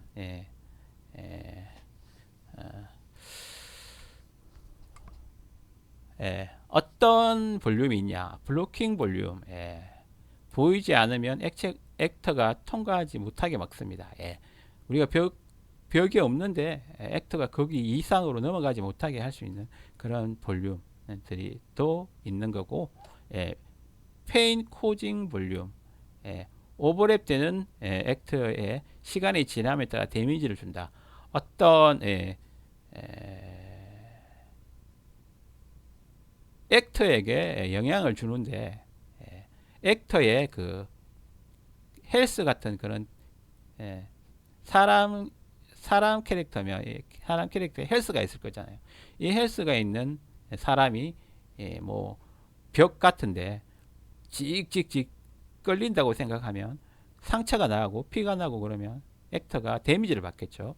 그러면 그 볼륨을 만약에 그런 페인 코징 볼륨을 만약에 벽에다가 설치를 하게 되면 액터가 그런 또 데미지를 받게 되는 그런 역할을 할 수 있는 거예요. 볼륨은 일단은 3D 공간을 이런 여기 안에 오면 어떤 영향을 받는다는 그런 테두리를 말하는 그런 것 같습니다. 이해하기로는.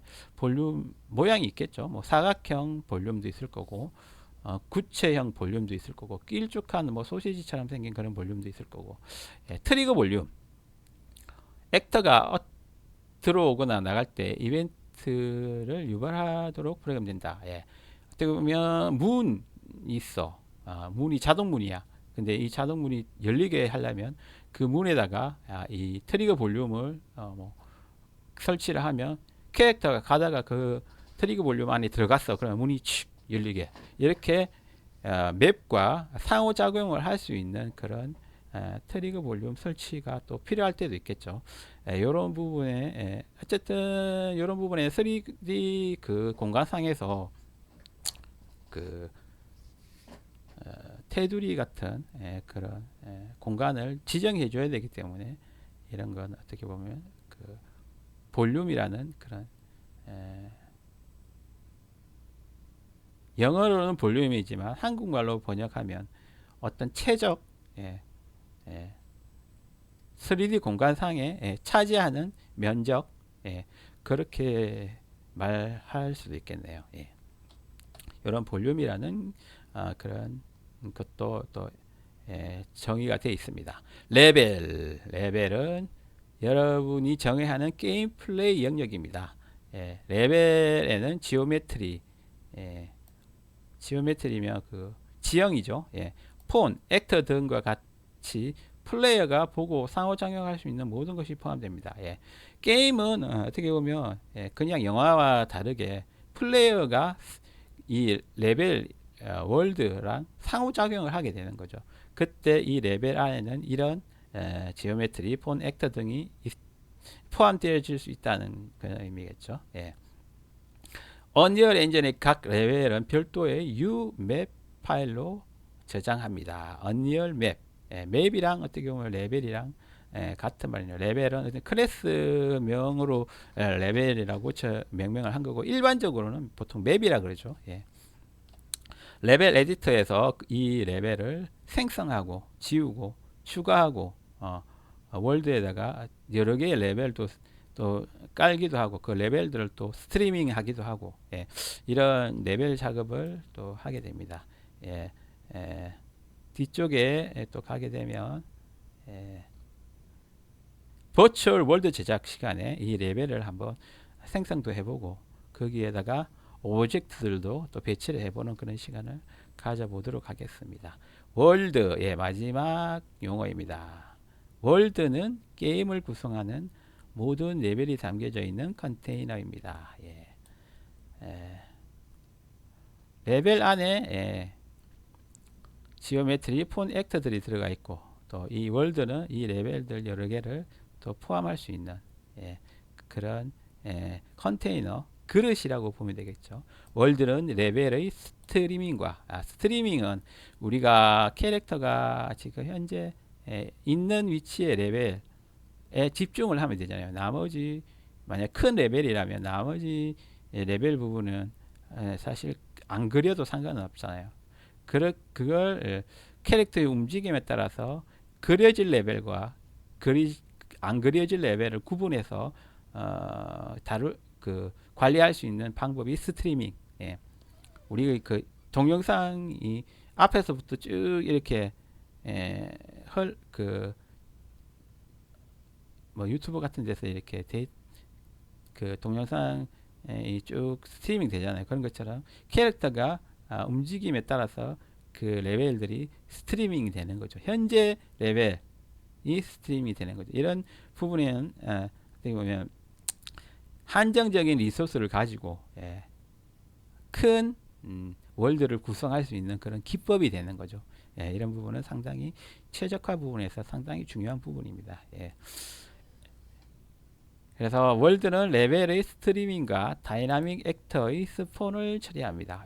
만약에 이 월드가 있어. 근데 여러 개의 레벨이 있어. 나는 A라는 레벨에 가 있는데 B라는 레벨에 있는 그런 다양한 액터들을 신경을 안 써도 되잖아요. 그러면 그런 것들은 렌더링에서 제외하게 되는 거죠. 이런 부분은 스트림이라는 그런 레벨 스트림이라는 이런 부분에서 설명이 되어 있을 부분일 겁니다. 그런 큰 게임의 월드를 담는 그릇 컨테이너가 되겠습니다. 중요한 언리얼 용어를 한번 다뤄봤습니다. 시간이 조금 이제 한 20분 정도 남았는데요. 2시간 되기 전에 어느 정도 여기에 있는 부분을 마무리 짓도록 하겠습니다. 좌표계 용어집 중요한 용어를 다 마무리 졌고요. 좌표계 용어집 이 부분은 3D 다이렉트 X를 어느 정도 이해를 하신 분들은 로컬 좌표계, 월드 좌표계,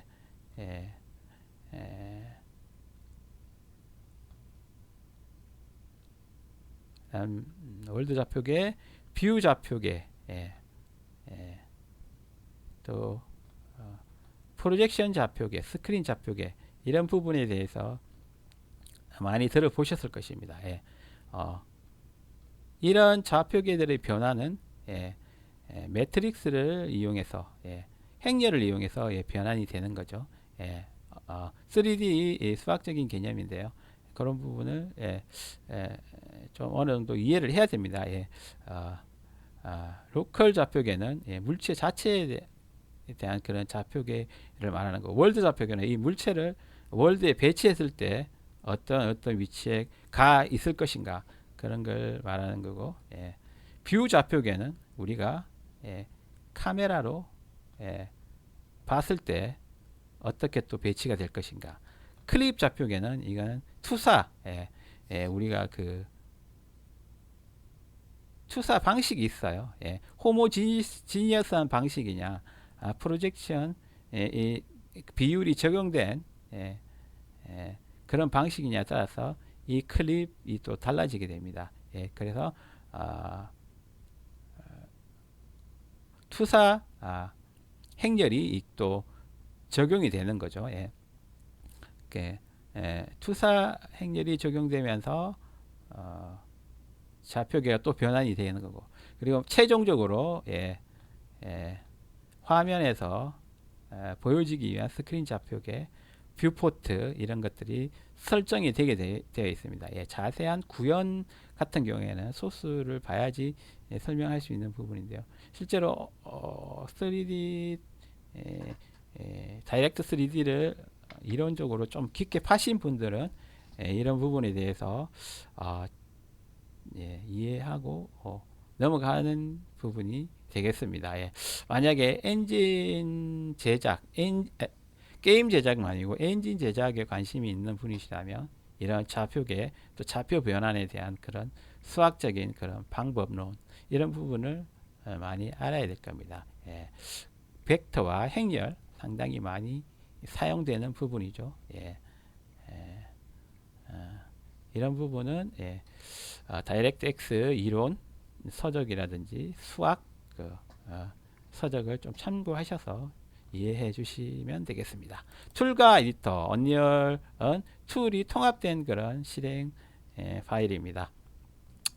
실제로 에디터가 있고요. 다양한 시스템들도 있습니다. 이 부분은 그냥 넘어갈 수 있을 것 같아요. 게임 라이센스 사용자 입문, 툴과 에디터에 대해서는 실제로 실습 시간에 좀 더 많이 알아보도록 하겠습니다. 라이센스 사양이 된 거고, 라이센서 언리얼의 사용에 대한 라이센서 부분이기 때문에 언리얼이 라이센싱을 했죠. 이런 라이센스 계약 부분에 대해서 좀 이야기를 하고 있어요. 아카데미라든지 개인 공부용으로는 프리로 지금 다 오픈이 된 상태고요. 이게 이제 돈을 벌게 되면 그때부터 어떻게 수익을 쉐어할 것이냐, 그런 부분이 계약 부분에 들어가 있을 것입니다. 그런 부분을 또 중요한 부분도 될 수 있겠죠. 게임의 분야 라이센스 사용, 게임 아니고 다양한 분야에도 언리얼 엔진을 사용할 수 있습니다. 여기 언리얼 엔진 처음에 새로운 프로젝트를 만들게 되면 이런 영화, 게임 말고도 영화, 건축, 자동차 제품 디자인이나 시뮬레이션 이런 쪽에도 충분히 사용되어질 수 있다고 생각합니다. 게임은 좀 어떻게 보면 게임적인 부분에 허용이 들어간 그런 어플리케이션 프로그램이라면, 시뮬레이션은 어떻게 보면 자연을 어떻게 보면 자연 상황에서 그런 물리를 어떻게 진짜처럼 보여지게 해줄 수 있을까에 집중하는 그런 부분인 거죠. 어떻게 보면 이런데 좀 더 집중하게 되면 가상현실 뭐 그런 부분도 또 나올 수 있는 거죠. 이런 게임 외의 다른 분야에서 라이센싱이 또 따로 또 있는 것 같은데요. 이런 부분은 또 필요에 따라서 또 봐주면 되겠습니다. 디렉토리 구조, 디렉토리 구조 봤죠? 엔진과 템플릿 뭐 이런 그 프로젝트 안에 가보면 이런 디렉토리를 구조를 확인할 수 있습니다. 빌드, 컨피그, 컨텐트 이런 패키지, 플랫폼 이런 디렉토리 구조를 확인해 볼 수 있습니다. 이 패키지는 제가 만든 거예요. 우리 첫 번째 TPS 게임을 제가 윈도우에서 바로 실행될 수 있게 패키지를 만든 거예요. 이 패키지를 만들 수 있습니다. 물론 언리얼 엔진 에디터에서 바로 실행될 수도 있지만 실제로 다른 사람한테 주거나 포트폴리오로 제출할 때는 이렇게 패키지를 만들어서 실행 파일로 만들어서 리소스와 함께 묶어서 던져줘야 되기 때문에 이런 패키지 부분이 필요하게 됩니다. 이런 디렉토리들을 확인해 볼 수 있습니다. 다음 공통 디렉토리, 루트 디렉토리, 공통 디렉토리, 바이너리 부분, 여기 다 나와 있죠. 소스 디렉토리, 이런 부분 나와 있습니다. 엔진 전용 디렉토리, 엔진 디렉토리 안에 또 이런 부분이 있을 거고요. 이런 디렉토리를 확인해 볼 수 있습니다. 오늘은 기초 지식의 부분까지 한번 살펴봤습니다. 기초 지식을 어느 정도 이해를 하셨다면 이제 앞으로 나올 다양한 실습에 어느 정도 준비가 됐다고 보면 되겠습니다. 컨텐츠 브라우저 다뤄볼 거고요. 언리얼 엔진 커스터마이징, 뭐 소스도 수정해 볼 거고요. 또 엔진 커스터마이징 부분이 또 외부에서 또 자기가 필요한 플러그인도 가져올 수 있고 이런 사용자의 편의성을 위한 키보드 단축키 그런 커스터마이징도 가능한 부분일 거고요. 프로젝트 세팅,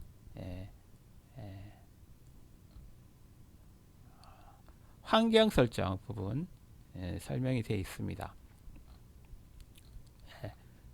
이런 부분이 어떻게 보면 언리얼 엔진을 사용하기 위한 개발 환경을 만드는 부분입니다. 이런 부분은 또 살펴보시면 뭐 크게 어려운 부분이 아니라서 이해할 수 있을 것입니다.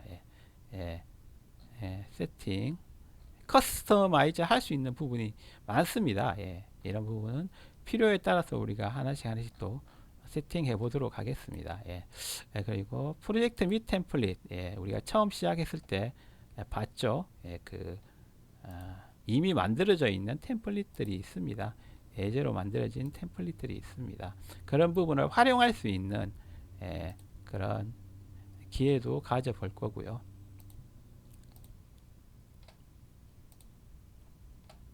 프로젝트에 대한 설명, 언리얼 프로젝트 명명, 그리고 프로젝트의 템플릿에 대해서도 살펴봤고요. 레벨, 월드 안에 배치되어지는 레벨 안에는 액터들이 포함되어 있어서 상호작용 한다는 거. 또 실습은 뒤쪽에 가서 인터랙티브 경험 제작 이쪽 부분에서 충분히 또 할 수 있을 거고요. 레벨 또 만들고 버추얼 월드 제작 이쪽 부분에서도 실습이 또 가능할 것 같고요. 레벨을 또 배치해보고 생성해보고 그 레벨 안에 액터들을 또 배치해보고 액터들 간의 상호작용도 한번 구현해보고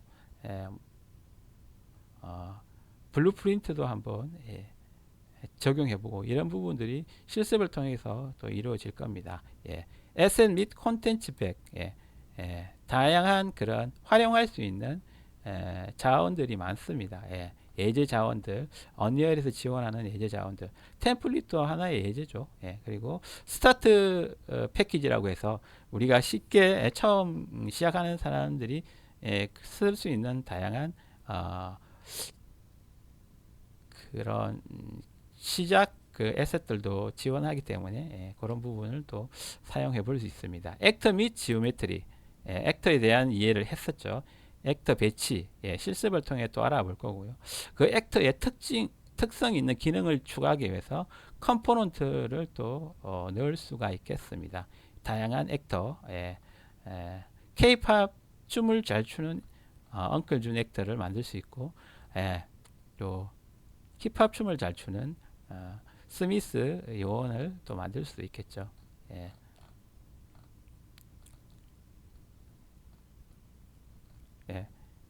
그리고 플레이하는 우리 언리얼 에디터 툴에서 여기 플레이 키를 누르는 플레이를 할 수도 있고, 그리고 빌드에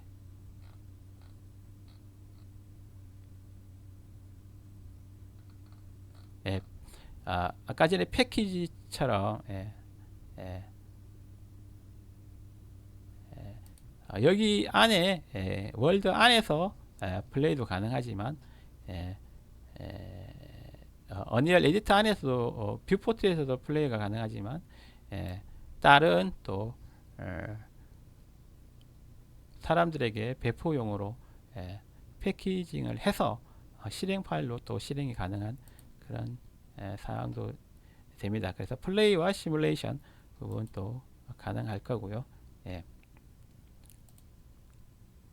프로젝트 패키징, 프로젝트 패키징 부분에 가보면 또 그런 패키징 할 수 있는 방법이 있습니다. 쿠킹이라는 용어도 있고요. 쿠킹은 어떻게 보면 리소스를 최적화하는 그런 단계라면, 패키징은 그 최적화된 리소스와 실행 파일들을 묶어서 단독 플레이가 가능한 그런 패키지로 만들어 주는 건데요. 편집의 프로젝트 세팅 부분에서 프로젝트 세팅을 하고 패키지를 만드는 부분, 파일의 프로젝트 플랫폼 이름, 파일의 프로젝트 패키지 한번 가볼까요?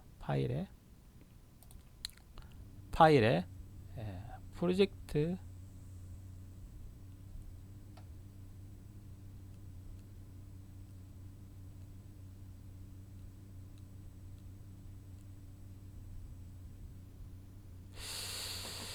없는데 자, 다시 그 내용을 한번.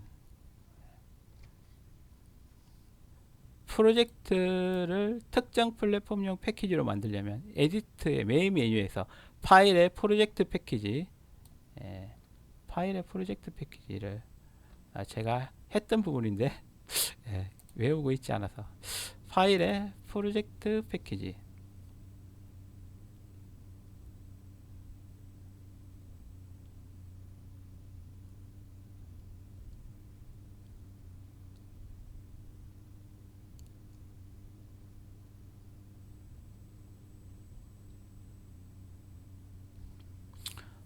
어,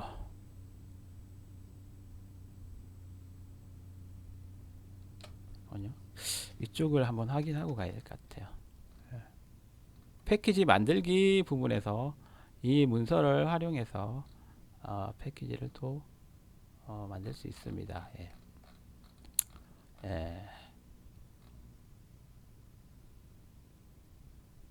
패키지 프로젝트 옵션이 있습니다. 파일 메뉴 아래, 메인 파일 메뉴 안에 메인 파일 메뉴 아래 패키지 프로젝트, 여기 있네요. 여기 플랫폼에 따라서 또 되어 있는데요.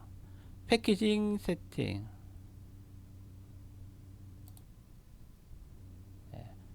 패키징 세팅, 여기가 들어가야 돼요.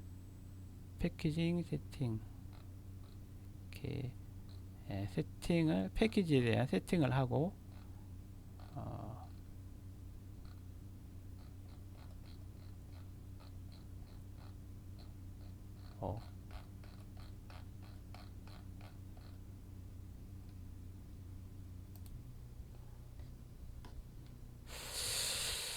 패키지에 대한 세팅,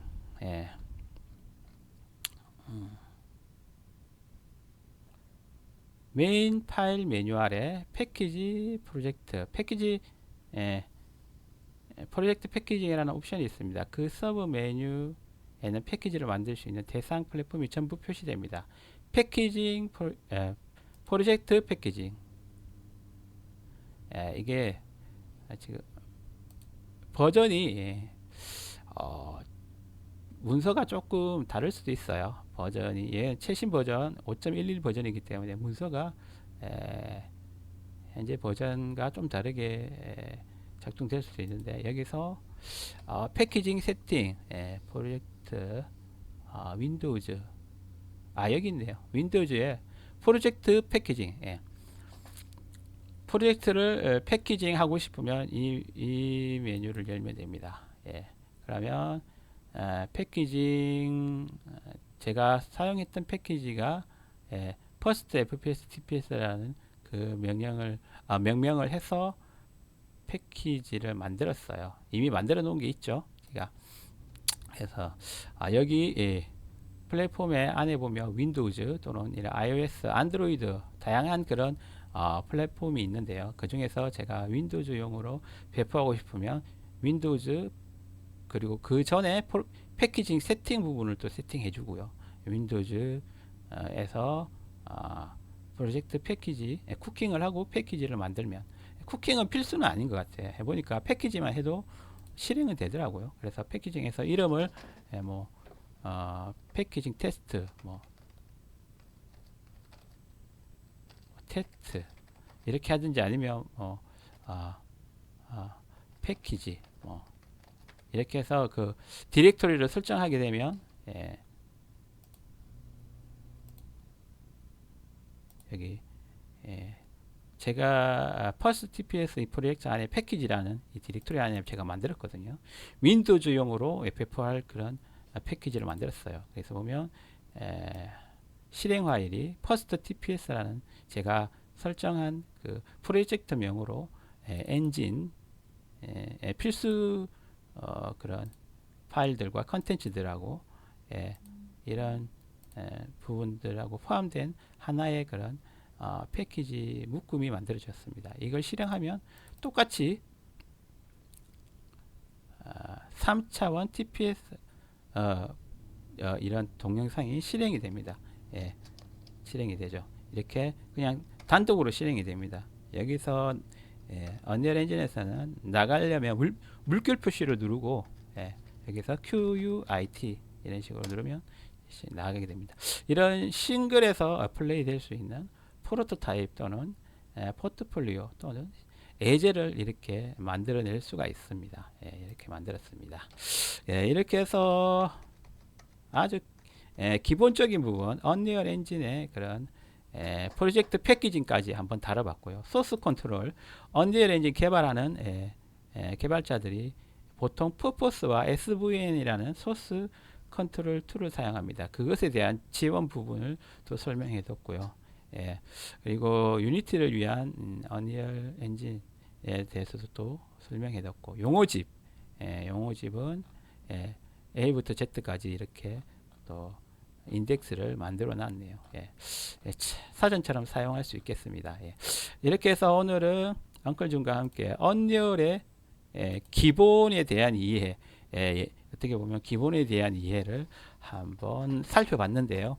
이 기본을 해야지 그 다음 작업이 진행이 되는 거죠. 용어에 대한 이해, 언리얼 엔진에 대한 이해, 설치, 그리고 실행 파일을 어떻게 만들어서 실행을 시키고 어떻게 그 언리얼 에디터를 사용하고 그리고 어떻게 해서 또 배포를 할 것인가 그런 부분에 대해서 기본적인 이해를 해보았습니다. 2시간에 거쳐서 이렇게 들어주셔서 감사하고요. 다음은 실습을 조금 해보도록 하겠습니다. 다음에는 이런 버추얼 월드 제작 쪽에 들어가서 여기서 레벨 디자인, 퀵 스타트 이 부분을 한번 실습을 해보도록 하겠습니다. 다음 시간도 한번 잘 만들어 보도록 할 거고요. 기대를 해주시기 바랍니다. 오늘은 준아저씨와 함께하는 언리얼 5 엔진 공부 그 두 번째 시간으로 언리얼 엔진 5.1 버전에서 문서에서 기본에 대한 이해 이 부분을 조금 다지고 가는 시간이 되었습니다. 즐거우셨나요? 관심이 좀 쏠깃하셨나요? 뭔가 배우고 싶은 마음이 샘솟으신가요?